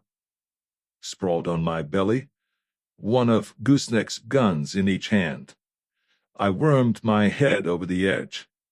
On all fours, the Englishman was scrambling out of the way of the car. The car was mangled but still sputtering. One of the man's fists was bunched around a gun. Mine. "Drop it and stand up, Ed," I yelled. Snake-quick, he flung himself around in a sitting position on the arroyo bottom, swung his gun up, and I smashed his forearm with my second shot. He was holding the wounded arm with his left hand when I slid down beside him, picked up the gun he had dropped, and frisked him to see if he had any more. He grinned at me. "You know," he drawled, "I fancy your true name isn't Painless Parker at all. You don't act like it." Twisting a handkerchief into a tourniquet of a sort, I knotted it around his wounded arm, which was bleeding. "Let's go upstairs and talk," I suggested, and helped him up the steep side of the gully. We climbed into his roadster. "Out of gas," he said. "We've got a nice walk ahead of us. We'll get a lift. I had a man watching your house and another one shadowing Gooseneck. They'll be coming out after me, I reckon. Meanwhile, we have time for a nice heart-to-heart talk. Go ahead. Talk your head off," he invited. "But don't expect me to add much to the conversation. You've got nothing on me." "I'd like to have $1, or even a nickel, for every time I've heard that remark." "You saw Cupid bump Gooseneck off to keep him from peaching on her." Footnote: peaching, informing. End of footnote. "So that's your play?" I inquired. "The girl hired Gooseneck to kill your wife out of jealousy when she learned that you were planning to shake her and return to your own world?" "Exactly." "Not bad, Ed, but there's one rough spot in it." Yes, I repeated. "You are not Ashcraft." He jumped, and then laughed. "Now your enthusiasm is getting the better of your judgment," he kidded me. Could I have deceived another man's wife? Don't you think her lawyer, Richmond, made me prove my identity? Well, I'll tell you, Ed, I think I'm a smarter baby than either of them. Suppose you had a lot of stuff that belonged to Ashcraft. Papers, letters, things in his handwriting. If you were even a fair hand with a pen, you could have fooled his wife. She thought her husband had had 4 tough years and had become a hophead. That would account for irregularities in his writing. And I don't imagine you ever got very familiar in your letters. Not enough so to risk any missteps. As for the lawyer, his making you identify yourself was only a matter of form. It never occurred to him that you weren't Ashcraft. Identification is easy anyway. Give me a week, and I'll prove that I'm the Sultan of Turkey. He shook his head sadly. That comes from riding around in the sun. I went on. At first your game was to bleed Mrs. Ashcraft for an allowance, to take the cure. But after she closed out her affairs in England and came here, you decided to wipe her out and take everything. You knew she was an orphan and had no close relatives to come butting in. You knew it wasn't likely that there were many people in America who could say you were not Ashcraft. Now, if you want to, you can do your stalling for just as long as it takes us to send a photograph of you to England, to be shown to the people that knew in there. But you understand that you will do your stalling in the can, so I don't see what it will get you. Where do you think Ashcraft would be while I was spending his money? There were only 2 possible guesses. I took the more reasonable one. Dead. I imagined his mouth tighten a little, so I took another shot and added, up north. That got to him, though he didn't get excited. But his eyes became thoughtful behind his smile. The United States is all up north from Tijuana, but it was even betting that he thought I meant Seattle, where the last record of Ashcraft had come from. You may be right, of course, he drawled. But even at that, I don't see just how you expect to hang me. Can you prove that Cupid didn't think I was Ashcraft? Can you prove that she knew why Mrs. Ashcraft was sending me money? Can you prove that she knew anything about my game? I rather think not. There are still any number of reasons for her to have been jealous of this other woman. I'll do my bit for fraud, Painless, but you're not going to swing me. The only 2 who could possibly tie anything on me are dead behind us. Maybe one of them told you something. What of it? You know damned well that you won't be allowed to testify to it in court. What someone who is now dead may have told you, unless the person it affects was present, isn't evidence, and you know it. You may get away with it, I admitted. Juries are funny, and I don't mind telling you that I'd be happier if I knew a few things about those murders that I don't know. Do you mind telling me about the ins and outs of your switch with Ashcraft? In Seattle? He squinted his blue eyes at me. You're a puzzling chap, Painless, he said. I can't tell whether you know everything or are just sharpshooting. He puckered his lips and then shrugged. I'll tell you. It won't matter greatly. I'm due to go over for this impersonation, so a confession to a little additional larceny won't matter. 9. The hotel sneak used to be my lay, the Englishman said, after a pause. Footnotes. Hotel sneak, stealing from hotel rooms. Lay, job. End of footnotes. I came to the States after England and the continent got uncomfortable. I was rather good at it. I had the proper manner, the front. I could do the gentleman without sweating over it, you know. In fact, there was a day not so long ago when I wasn't Liverpool Ed. But you don't want to hear me brag about the select blood that flows through these veins. To get back to our knitting, I had rather a successful tour on my first American voyage. I visited most of the better hotels between New York and Seattle and profited nicely. Then, one night, in a Seattle hotel, I worked the tarl and put myself into a room on the 4th floor. I had hardly closed the door behind me before another key was rattling in it. The room was night dark. I risked a flash from my light, picked out a closet door, and got behind it just in time. Footnotes. Knitting, story.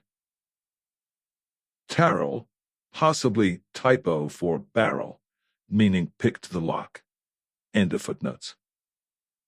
The closed closet was empty, rather a stroke of luck, since there was nothing in it for the room's occupant to come for. It was a man, had switched on the lights by then. He began pacing the floor.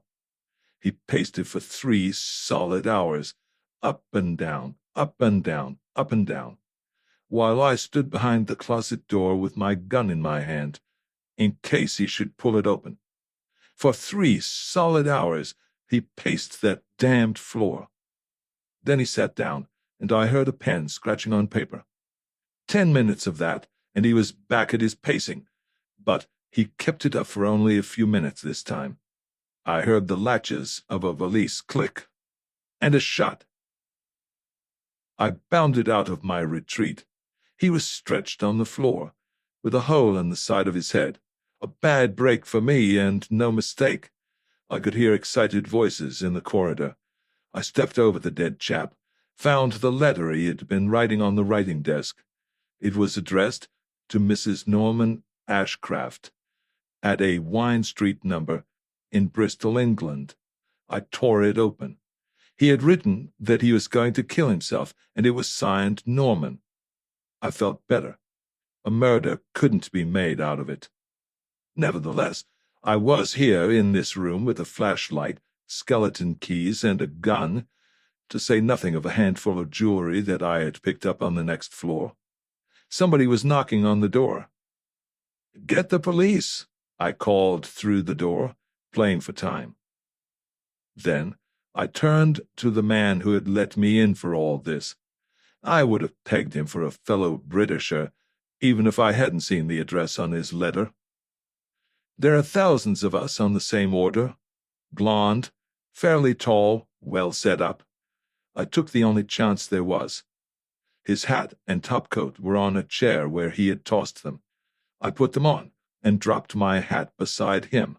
Kneeling, I emptied his pockets and my own, gave him all my stuff, pouched all of his. Then I traded guns with him and opened the door. What I had in mind was that the first arrivals might not know him by sight, or not well enough to recognize him immediately. That would give me several seconds to arrange my disappearance in. But when I opened the door, I found that my idea wouldn't work out as I had planned. The house detective was there, and a policeman, and I knew I was licked. There would be little chance of sneaking away from them. But I played my hand out. I told them I had come up to my room and found this chap on the floor going through my belongings. I had seized him, and in the struggle had shot him. Minutes went by like hours, and nobody denounced me. People were calling me Mr. Ashcraft. My impersonation was succeeding. It had me gasping then, but after I learned more about Ashcraft, it wasn't so surprising. He had arrived at the hotel only that afternoon, and no one had seen him except in his hat and coat, the hat and coat I was wearing. We were of the same size and type, typical blonde Englishman. Then I got another surprise. When the detective examined the dead man's clothes, he found that the maker's labels had been ripped out. When I got a look at his diary later, I found the explanation of that. He had been tossing mental coins with himself, alternating between a determination to kill himself and another to change his name and make a new place for himself in the world, putting his old life behind him. It was while he was considering the second plan that he had removed the markers from all of his clothing. But I didn't know that. While I stood there among those people, all I knew was that miracles were happening. I met the miracles halfway, not turning a hair, accepting everything as a matter of course. I think the police smelled something wrong, but they couldn't put their hands on it. There was the dead man on the floor with a prowler's outfit in his pockets, a pocket full of stolen jewelry, and the labels gone from his clothes, a burglar's trick. And there I was, a well-to-do Englishman whom the hotel people recognized as the room's rightful occupant. I had to talk small just then, but after I went through the dead man's stuff, I knew him inside and outside, backward and forward. He had nearly a bushel of papers and a diary that had everything he had ever done or thought in it. I put in the first night studying those things, memorizing them, and practicing his signature. Among the other things I had taken from his pockets were $1,500 worth of traveler's checks, and I wanted to be able to get them cashed in the morning. I stayed in Seattle for 3 days as Norman Ashcraft. I had tumbled into something rich, and I wasn't going to throw it away. The letter to his wife would keep me from being charged with murder if anything slipped, and I knew I was safer seeing the thing through than running. When the excitement had quieted down, I packed up and came down to San Francisco, resuming my own name, Edward Bohannon. But I held on to all of Ashcraft's property, because I had learned from it that his wife had money, and I knew I could get some of it if I played my cards right. She saved me the trouble of figuring out a deal for myself. I ran across one of her advertisements in the Examiner, answered it, and here we are. I looked toward Tijuana. A cloud of yellow dust showed in a notch between two low hills. That would be the machine in which Gorman and Hooper were tracking me. Hooper would have seen me set out after the Englishman, would have waited for Gorman to arrive in the car in which he had followed Gooseneck from Mexicali. Gorman would have had to stay some distance in the rear, and then both of the operatives would have picked up my trail. I turned to the Englishman. "But you didn't have Mrs. Ashcraft killed?" He shook his head. "You'll never prove it." "Maybe not," I admitted. I took a package of cigarettes out of my pocket and put 2 of them on the seat between us. "Suppose we play a game. This is just for my own satisfaction. It won't tie anybody to anything, won't prove anything. If you did a certain thing, pick up the cigarette that is nearer me. If you didn't do that thing, pick up the one nearer you. Will you play?" "No, I won't," he said emphatically. "I don't like your game, but I do want a cigarette." He reached out his uninjured arm and picked up the cigarette nearer me. "Thanks, Ed," I said. "Now I hate to tell you this, but I'm going to swing you. You'll ball me, my son." "You're thinking of the San Francisco job, Ed," I explained. "I'm talking about Seattle. You, a hotel sneak thief, were discovered in a room with a man who had just died with a bullet in his head. What do you think a jury will make out of that, Ed?" He laughed at me. And then something went wrong with the laugh. It faded into a sickly grin. "Of course you did," I said. "When you started to work out your plan to inherit all of Mrs. Ashcraft's wealth by having her killed, the first thing you did was to destroy that suicide letter of her husband's. No matter how carefully you guarded it, there was always a chance that somebody would stumble into it and knock your game on the head. It had served its purpose. You wouldn't need it. It would be foolish to take a chance on it turning up. I can't put you up for the murders you engineered in San Francisco, but I can sock you with the one you didn't do in Seattle. So justice won't be cheated. You're going to Seattle, Ed, to hang for Ashcraft's suicide. And he did. True Detective Magazine, November 1924. Who Killed Bob Thiel? By Dashiell Hammett of the Continental Detective Agency. Operative Thiel went out to shadow a thief who didn't even know he was suspected. 7 hours after Thiel left his agency's office, he was found, shot to death. Whose hand cut him down? Thiel was killed last night. The old man, the Continental Detective Agency's San Francisco manager, spoke without looking at me. His voice was as mild as his smile, and gave no indication of the turmoil that was seething in his mind. If I kept quiet, waiting for the old man to go on, it wasn't because the news didn't mean anything to me. I had been fond of Bob Thiel. We all had. He had come to the agency fresh from college 2 years before, and if ever a man had the makings of a crack detective in him, this slender, broad-shouldered lad had. 2 years is little enough time in which to pick up the first principles of sleuthing, but Bob Thiel, with his quick eye, cool nerve, balanced head, and wholehearted interest in the work, was already well along the way to expertness. I had an almost fatherly interest in him, since I had given him most of his early training. The old man didn't look at me as he went on. He was talking to the open window at his elbow. He was shot with a .32, twice, through the heart. He was shot behind a row of signboards on the vacant lot on the northwest corner of Hyde and Eddy Streets at about 10 last night. His body was found by a patrolman a little after 11.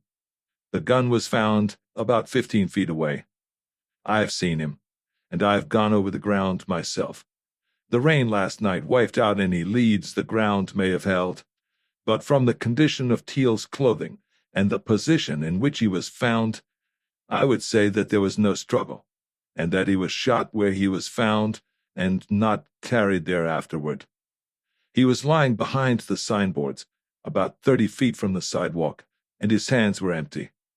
The gun was held close enough to him to singe the breast of his coat. Apparently, no one either saw or heard the shooting. The rain and wind would have kept pedestrians off the street and would have deadened the reports of a .32, which are not especially loud anyway. The old man's pencil began to tap the desk, its gentle clicking setting my nerves on edge. Presently it stopped, and the old man went on. Thiel was shadowing our Herbert Whitaker, had been shadowing him for 3 days. Whitaker is one of the partners in the firm Ogburn and Whitaker, farm development engineers.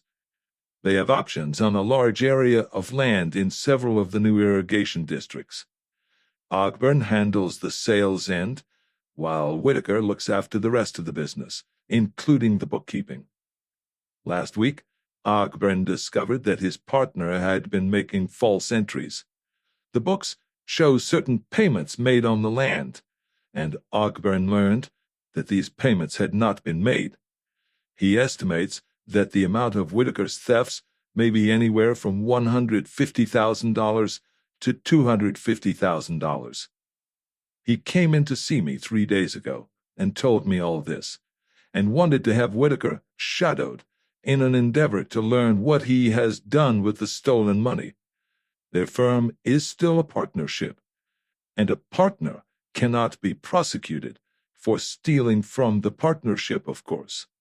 Thus, Ogburn could not have his partner arrested, but he hoped to find the money and then recover it through civil action. Also, he was afraid that Whitaker might disappear. I sent Teal out to shadow Whitaker, who supposedly didn't know that his partner suspected him. Now, I am sending you out to find Whitaker. I'm determined to find him and convict him if I have to let all regular business go and put every man I have on this job for a year. You can get Teal's reports from the clerks. Keep in touch with me. All that, from the old man, was more than an ordinary man's oath written in blood. In the clerical office, I got the 2 reports Bob had turned in. There was none for the last day, of course, as he would not have written that until after he had quit work for the night. The first of these 2 reports had already been copied, and a copy sent to Ogburn. A typist was working on the other now. In his reports, Bob had described Whitaker as a man of about 37, with brown hair and eyes, a nervous manner, a smooth-shaven, medium-complexioned face, and rather small feet. He was about 5 feet 8 inches tall, weighed about 150 pounds, and dressed fashionably, though quietly. He lived with his wife in an apartment on Gulf Street. They had no children. Ogburn had given Bob a description of Mrs. Whitaker, a short, plump, blonde woman of something less than 30. Those who remember this affair will know that the city, the detective agency, and the people involved all had names different from the ones I have given them. But they will know also that I have kept the facts true. Names of some sort are essential to clearness, and when the use of the real names might cause embarrassment, or pain even, pseudonyms are the most satisfactory alternative. In shadowing Whitaker, Bob had learned nothing that seemed to be of any value in finding the stolen money. Whitaker had gone about his usual business, apparently, and Bob had seen him do nothing downright suspicious.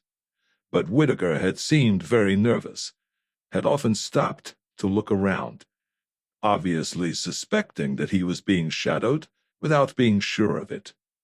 On several occasions, Bob had had to drop him to avoid being recognized.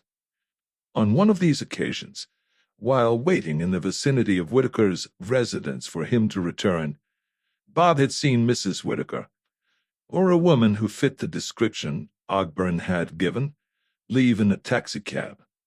Bob had not tried to follow her, but he had made a memorandum of the taxi's license number. These 2 reports read and practically memorized, I left the agency and went down to Ogburn and Whitaker's suite in the Packard building. A stenographer ushered me into a tastefully furnished office where Ogburn sat at a desk, signing mail. He offered me a chair. I introduced myself to him, a medium-sized man of perhaps 35, with sleek brown hair and the cleft chin that is associated in my mind with orators, lawyers, and salesmen. "Oh, yes," he said, pushing aside the mail, his mobile, intelligent face lighting up. "Has Mr. Teal found anything?" "Mr. Teal was shot and killed last night." He looked at me blankly for a moment, out of wide brown eyes, and then repeated, "Killed?" "Yes," I replied, and told him what little I knew about it. "You don't think—" he began when I had finished, and then stopped. "You don't think Herb would have done that?" "What do you think?" "I don't think Herb would commit murder. He's been jumpy the last few days, and I was beginning to think he suspected I had discovered his thefts, but I don't believe he would have gone that far, even if he knew Mr. Teal was following him. I honestly don't." "Suppose," I suggested, "that sometime yesterday Teal found where he had put the stolen money, and then Whitaker learned that Teal knew it. Don't you think that under those circumstances Whitaker might have killed him?" "Perhaps," he said slowly, "but I'd hate to think so. In a moment of panic, Herb might but I really don't think he would. When did you see him last? Yesterday. We were here in the office together most of the day. He left for home a few minutes before 6, but I talked with him over the phone later. He called me up at home a little after 7 and said he was coming down to see me, wanted to tell me something. I thought he was going to confess his dishonesty and that maybe we would be able to straighten out this miserable affair. But he didn't show up. Changed his mind, I suppose. His wife called up at about 10. She wanted him to bring something from downtown when he went home, but of course he was not there. I stayed in all evening waiting for him, but he didn't. He stuttered, stopped talking, and his face drained white. My God. I'm wiped out, he said faintly, as if the thought of his own position had just come to him. Herb gone? Money gone? 3 years' work gone for nothing, and I'm legally responsible for every cent he stole. God! He looked at me with eyes that pleaded for a contradiction, but I couldn't do anything except assure him that everything possible would be done to find both Whitaker and the money. I left him trying frantically to get his attorney on the telephone.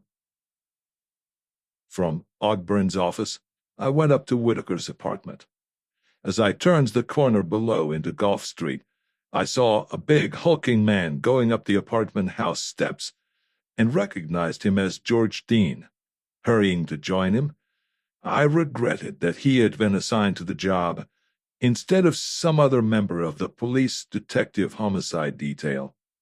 Dean isn't a bad sort, but he isn't so satisfactory to work with as some of the others. That is, you can never be sure that he isn't holding out some important detail, so that George Dean would shine as the clever sleuth in the end. Working with a man of that sort, you're bound to fall into the same habit, which doesn't make for teamwork. I arrived in the vestibule as Dean pressed Whitaker's bell button. "Hello?" I said. "You in on this?" "Uh-huh. What do you know?" "Nothing. I just got it." The front door clicked open, and we went together up to the Whitaker's apartment on the 3rd floor. A plump, blonde woman in a light blue house dress opened the apartment door. She was rather pretty in a thick-featured, stolid way. "Mrs. Whitaker?" Dean inquired. "Yes." "Is Mr. Whitaker in?" "No. He went to Los Angeles this morning," she said, and her face was truthful. "Know where we can get in touch with him there? Perhaps if the ambassador, but I think he'll be back by tomorrow or the next day." Dean showed her his badge. "We want to ask you a few questions," he told her, and with no appearance of astonishment, she opened the door wide for us to enter. She led us into a blue and cream living room, where we found a chair apiece. She sat facing us on a big blue settle. "Where was your husband last night?" Dean asked. "Home? Why?" Her round blue eyes were faintly curious. "Home all night?" "Yes, it was a rotten, rainy night." "Why?" She looked from Dean to me. Dean's glance met mine, and I nodded in answer to the question that I read there. "Mrs. Whitaker," he said bluntly, "I have a warrant for your husband's arrest." "A warrant? For what?" "Murder." "Murder?" It was a stifled scream. "Exactly. And last night." But I told you, he was—" "And Ogburn told me," I interrupted, leaning forward, "that you called up his apartment last night asking if your husband was there." She looked at me blankly for a dozen seconds, and then she laughed. The clear laugh of one who has been the victim of some slight joke. "You win," she said, and there was neither shame nor humiliation in either face or voice. "Now listen." The amusement had left her. I don't know what Herb has done, or how I stand, and I oughtn't to talk until I see a lawyer. But I like to dodge all the trouble I can. If you folks will tell me what's what, on your word of honor, I'll maybe tell you what I know, if anything. What I mean is, if talking will make things any easier for me, if you can show me it will, maybe I'll talk, provided I know anything. That seemed fair enough, if a little surprising. Apparently this plump woman, who could lie with every semblance of candor and laugh when she was tripped up, wasn't interested in anything much beyond her own comfort. "You tell it," Dean said to me. I shut it out all in a lump. "Your husband has been cooking the books for some time, and got into his partner for something like $200,000 before Ogburn got wise to it. Then he had your husband shadowed, trying to find the money. Last night, your husband took the man who was shadowing him over on a lot and shot him." Her face puckered thoughtfully. Mechanically, she reached for a package of a popular brand of cigarettes that lay on a table behind the settle and proffered them to Dean and me. We shook our heads. She put a cigarette in her mouth, scratched a match on the sole of her slipper, lit the cigarette, and stared at the burning end. Finally, she shrugged. Her face cleared, and she looked up at us. "I'm going to talk," she said. "I never got any of the money, and I'd be a chump to make a goat of myself for Herb. He was all right, but if he's run out and left me flat, there's no use of me making a lot of trouble for myself over it. Here goes. I'm not Mrs. Whitaker, except on the register. My name is May Landis. Maybe there is a real Mrs. Whitaker, and maybe not. I don't know. Herb and I have been living together here for over a year. About a month ago, he began to get jumpy, nervous, even worse than usual. He said he had business worries. Then a couple of days ago, I discovered that his pistol was gone from the drawer where it had been kept ever since we came here, and that he was carrying it. I asked him, what's the idea? He said he thought he was being followed, and asked me if I'd seen anybody hanging around the neighborhood, as if watching our place. I told him no. I thought he was nutty. Night before last, he told me that he was in trouble and might have to go away, and that he couldn't take me with him, but would give me enough money to take care of me for a while. He seemed excited, packed his bags so they'd be ready if he needed them in a hurry, and burned up all his photos and a lot of letters and papers. His bags are still in the bedroom, if you want to go through them. When he didn't come home last night, I had a hunch that he had beat it without his bags and without saying a word to me, much less giving me any money, leaving me with only $20 to my name and not even much that I could hock, and with the rent due in 4 days. When did you see him last? About 8 o'clock last night. He told me he was going down to Mr. Ogburn's apartment to talk some business over with him, but he didn't go there. I know that. I ran out of cigarettes. I like elixir Russians, and I can't get them uptown here. So I called up Mr. Ogburn's to ask Herb to bring some home with him when he came, and Mr. Ogburn said he hadn't been there. How long have you known Whitaker? I asked. Couple of years, I guess. I think I met him first at one of the beach resorts. Has he got any people? Not that I know of. I don't know a whole lot about him. Oh, yes, I do know that he served 3 years in prison in Oregon for forgery. He told me that one night when he was lushed up.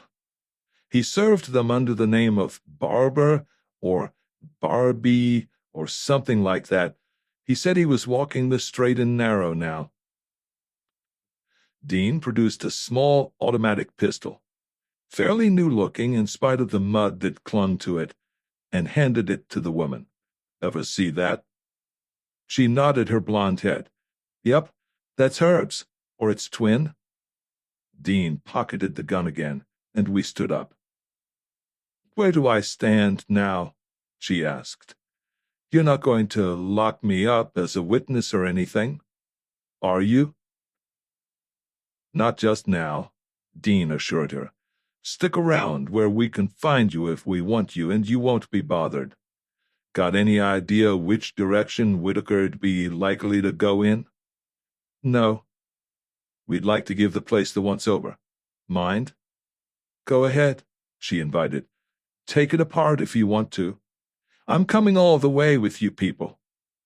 We very nearly did take the place apart, but we found not a thing of value.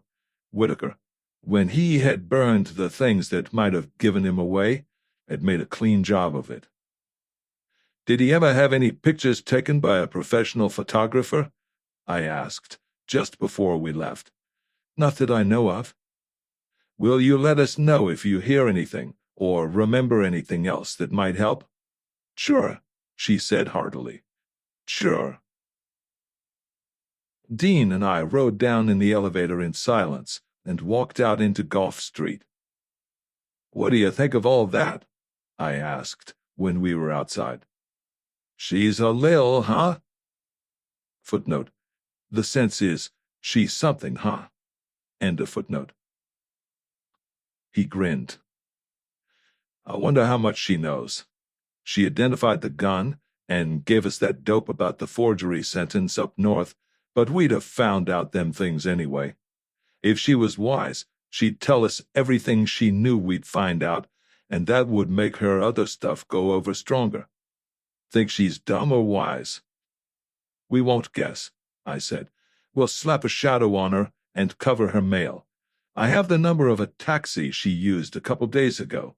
We'll look that up too. At a corner drugstore, I telephoned the old man, asking him to detail a couple of the boys to keep May Landis and her apartment under surveillance night and day.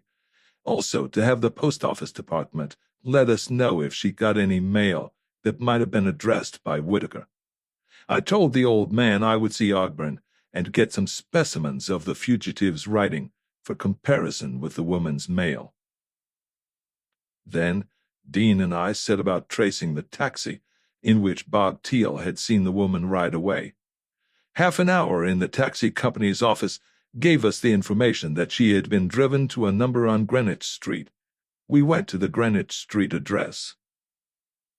It was a ramshackle building, divided into apartments or flats of a dismal and dingy sort. We found the landlady in the basement, a gaunt woman in soiled gray, with a hard, thin-lipped mouth and pale, suspicious eyes. She was rocking vigorously in a creaking chair and sewing on a pair of overalls, while 3 dirty kids tussled with a mongrel puppy up and down the room. Dean showed his badge and told her that we wanted to speak to her in privacy. She got up to chase the kids and their dog out, and then stood with hands on hips facing us.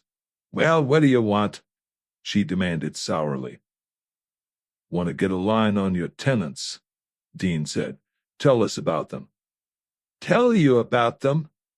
She had a voice that would have been harsh enough, even if she hadn't been in such a peevish mood. What do you think I got to say about 'em? What do you think I am? I'm a woman that minds her own business.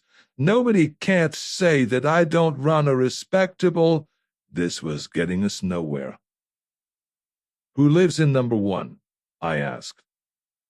The odds. 2 old folks and their grandchildren. If you know anything against them, it's more'n them that has lived with them for 10 years does. Who lives in number 2? Mrs. Codman and her boys, Frank and Fred. They've been here 3 years, and I carried her from apartment to apartment, until finally we reached a second-floor one that didn't bring quite so harsh an indictment of my stupidity for suspecting its occupants of whatever it was that I suspected them of. The quacks live there. She merely glowered now, whereas she had had a snippy manner before, And they're decent people if you ask me. How long have they been here? 6 months or more. What does he do for a living? I don't know. Sullenly. Travels, maybe?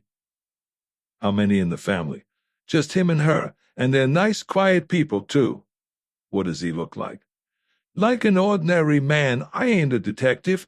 I don't go around snooping into folks' faces to see what they look like and prying into their business. I ain't. How old a man is he?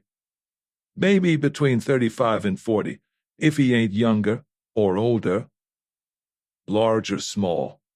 He ain't as short as you, and he ain't as tall as this feller with you. Glaring scornfully from my short stoutness to Dean's big bulk. And he ain't as fat as neither of you. Mustache? No. Light hair? No. Triumphantly. Dark. Dark eyes, too? I guess so.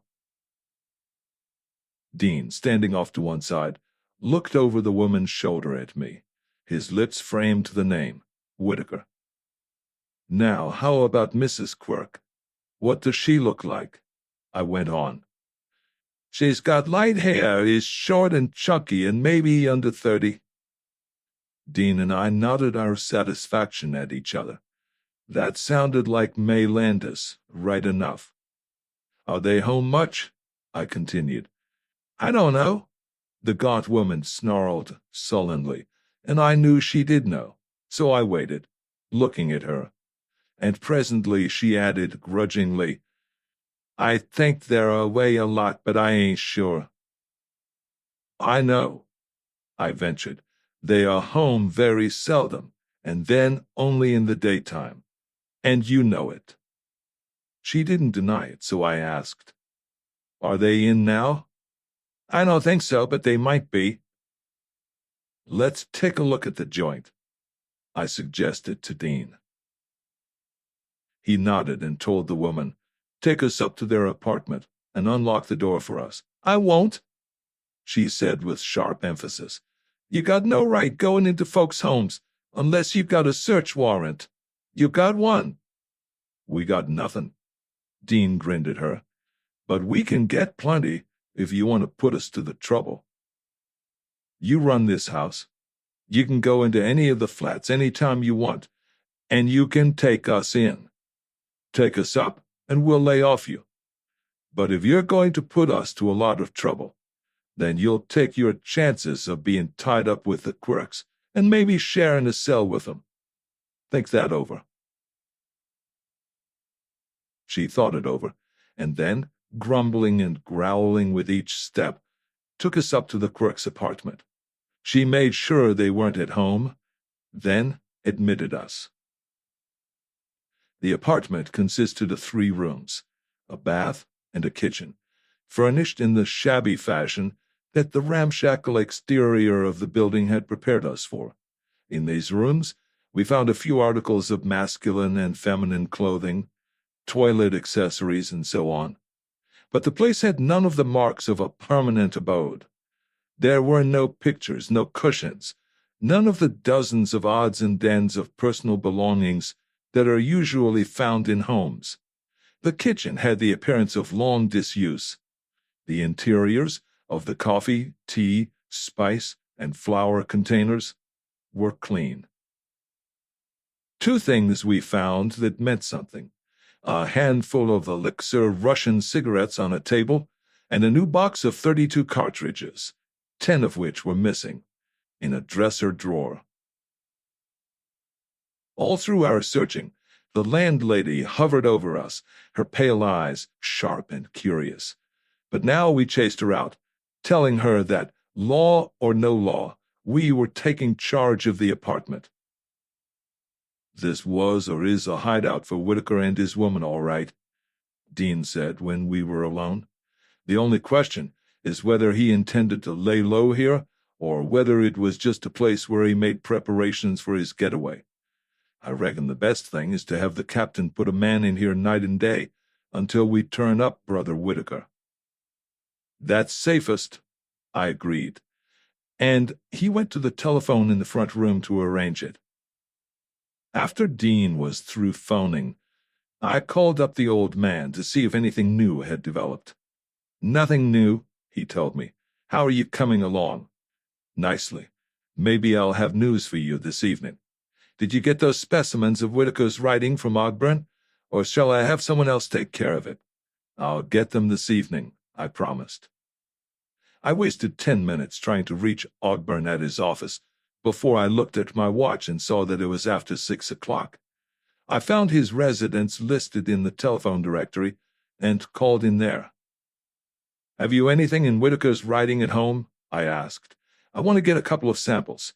Would like to get them this evening. Though, if necessary, I can wait until tomorrow. I think I have some of his letters here. If you come over now, I'll give them to you. Be with you in 15 minutes, I told him. I'm going down to Ogburn's, I told Dean, to get some of Whitaker's scribbling while you're waiting for your man to come from headquarters to take charge of this place. I'll meet you at the States as soon as you can get away. We'll eat there and make our plans for the night. Uh-huh, he grunted, making himself comfortable in one chair with his feet on another as I let myself out. Ogburn was dressing when I reached his apartment and had his collar and tie in his hand when he came to the door to let me in. I found quite a few of Herb's letters, he said, as we walked back to his bedroom. I looked through the 15 or more letters that lay on a table, selecting the ones I wanted, while Ogburn went on with his dressing. How are you progressing? He asked presently. So. Heard anything that might help? No. But just a few minutes ago, I happened to remember that Herb used to go over to the Mills building quite frequently. I've seen him going in and out often, but never thought anything of it. I don't know whether it is of any importance or... I jumped out of my chair. That does it, I cried. Can I use your phone? Certainly, it's in the hallway near the door. He looked at me in surprise. It's a slot phone. Have you a nickel and change? Yes. I was going through the bedroom door. The switch is near the door, he called after me. If you want a light. Do you think? But I didn't stop to listen to his questions. I was making for the telephone, searching my pockets for a nickel. And fumbling hurriedly with the nickel, I muffed it. Not entirely by accident, for I had a hunch that I wanted to work out. The nickel rolled away down the carpeted hallway. I switched on the light, recovered the nickel, and called the Quirk's number. I'm glad I played that hunch. Dean was still there. That joint's dead, I sang. Take the landlady down to headquarters and grab the Landis woman, too. I'll meet you there. At headquarters. You mean it? He rumbled. Almost, I said, and hung up the receiver. I switched off the hall light, and whistling a little tune to myself, walked back to the room where I had left Ogburn. The door was not quite closed. I walked straight up to it, kicked it open with one foot, and jumped back, hugging the wall. 2 shots, so close together that they were almost one, crashed. Flat against the wall, I pounded my feet against the floor and wainscot, and let out a medley of shrieks and groans that would have done credit to a carnival wild man. A moment later, Ogburn appeared in the doorway, a revolver in his hand, his face wolfish. He was determined to kill me. It was my life or his, so I slammed my gun down on the sleek brown top of his head. When he opened his eyes, 2 policemen were lifting him into the back of a patrol wagon. I found Dean in the detectives' assembly room in the Hall of Justice. The landlady identifies May Landis as Mrs. Quirk, he said. Now what? Where is she now? One of the policewomen is holding both of them in the captain's office. Ogburn is over in the pawnshop detail office, I told him. Let's take the landlady in for a look at him. Ogburn sat leaning forward, holding his head in his hands, and staring sullenly at the feet of the uniformed man who guarded him, when we took the gaunt landlady in to see him. Ever see him before? I asked her. Yes, reluctantly. That's Mr. Quirk. Ogburn didn't look up, and he paid not the least attention to any of us. After we had told the landlady that she could go home, Dean led me back to a far corner of the assembly room where we could talk without disturbance. "Now, spill it," he burst out. "How come all the startling developments, as the newspaper boys call them?" Well, first off, I knew that the question, "Who killed Bob Teal?" could have only one answer. Bob wasn't a boob. He might possibly have let a man he was trailing lure him behind a row of billboards on a dark night, but he would have gone prepared for trouble. He wouldn't have died with empty hands from a gun that was close enough to scorch his coat. The murderer had to be somebody Bob trusted, so it couldn't be Whitaker. Now, Bob was a conscientious sort of lad, and he wouldn't have stopped shadowing Whitaker to go over and talk with some friend. There was only one man who could have persuaded him to drop Whitaker for a while, and that one man was the one he was working for, Ogburn. If I hadn't known Bob, I might have thought he had hidden behind the billboards to watch Whitaker, but Bob wasn't an amateur. He knew better than to pull any of that spectacular gumshoe stuff, so there was nothing to it but Ogburn. With that to go on, the rest was duck soup. All the stuff May Landis gave us, identifying the gun as Whitaker's, and giving Ogburn an alibi by saying she had talked to him on the phone at 10 o'clock, only convinced me that she and Ogburn were working together. When the landlady described Quirk for us, I was fairly certain of it. Her description would fit either Whitaker or Ogburn, but there was no sense to Whitaker's having the apartment on Greenwich Street, while if Ogburn and the Landis woman were thick, they'd need a meeting place of some sort. The rest of the box of cartridges there helped some, too. Then, tonight, I put on a little act in Ogburn's apartment, chasing a nickel along the floor and finding traces of dried mud that had escaped the cleaning up he no doubt gave the carpet and clothes after he came home from walking through the lot in the rain. We'll let the experts decide whether it could be mud from the lot on which Bob was killed, and the jury can decide whether it is. There are a few more odds and ends, like the gun. The Landis woman said Whitaker had had it for more than a year, but in spite of being muddy, it looks fairly new to me. We'll send the serial number to the factory and find when it was turned out. For motive, just now all I'm sure of is the woman, which should be enough. But I think that when Ogburn and Whitaker's books are audited and their finances sifted, we'll find something there. What I'm backing on strong is that Whitaker will come in, now that he is cleared of the murder charge. And that is exactly what happened. Next day, Herbert Whitaker walked into police headquarters at Sacramento and surrendered.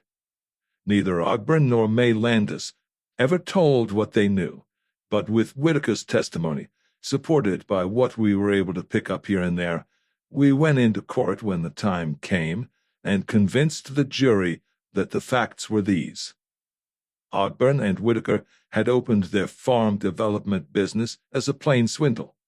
They had options on a lot of land, and they planned to sell as many shares in their enterprise as possible before the time came to exercise their options.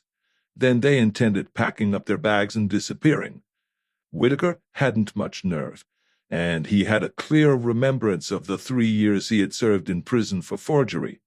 So, to bolster his courage, Ogburn had told his partner that he had a friend in the post office department in Washington, D.C., who would tip him off the instant any official suspicion was aroused.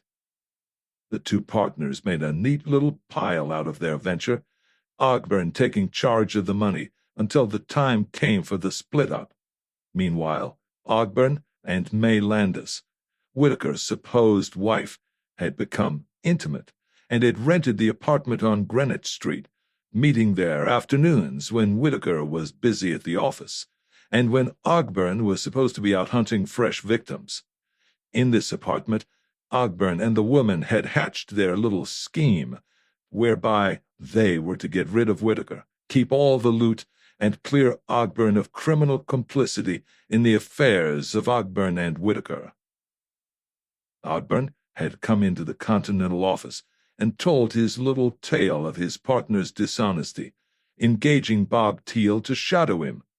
Then he had told Whitaker that he had received a tip from his friend in Washington that an investigation was about to be made. The two partners planned to leave town on their separate ways the following week. The next night, May Landis told Whitaker she had seen a man loitering in the neighborhood, apparently watching the building in which they lived. Whitaker, thinking Bob, a post office inspector, had gone completely to pieces, and it had taken the combined efforts of the woman and his partner, apparently working separately, to keep him from bolting immediately. They had persuaded him to stick it out another few days. On the night of the murder, Ogburn, pretending skepticism of Whitaker's story about being followed, had met Whitaker for the purpose of learning if he really was being shadowed. They had walked the streets in the rain for an hour. Then Ogburn, convinced, had summoned his intention of going back and talking to the supposed post office inspector to see if he could be bribed. Whitaker had refused to accompany his partner, but had agreed to wait for him in a dark doorway. Ogburn had taken Bob Teal over behind the billboards on some pretext and had murdered him. Then he had hurried back to his partner, crying, "My God, he grabbed me and I shot him. We'll have to leave." Whitaker, in blind panic, had left San Francisco without stopping for his bags or even notifying May Landis. Ogburn was supposed to leave by another route. They were to meet in Oklahoma City 10 days later, where Ogburn, after getting the loot out of the Los Angeles banks, where he had deposited it under various names, was to give Whitaker his share, and then they were to part for good. In Sacramento next day, Whitaker had read the newspapers and had understood what had been done to him. He had done all the bookkeeping. All the false entries in Ogburn and Whitaker's books were in his writing. May Landis had revealed his former criminal record and had fastened the ownership of the gun, really Ogburn's, upon him. He was framed completely. He hadn't a chance of clearing himself. He had known that his story would sound like a far-fetched and flimsy lie. He had a criminal record. For him to have surrendered and told the truth would have been merely to get himself laughed at. As it turned out, Ogburn went to the gallows. May Landis is now serving a 15-year sentence. And Whitaker, in return for his testimony and restitution of the loot, was not prosecuted for his share in the land swindle.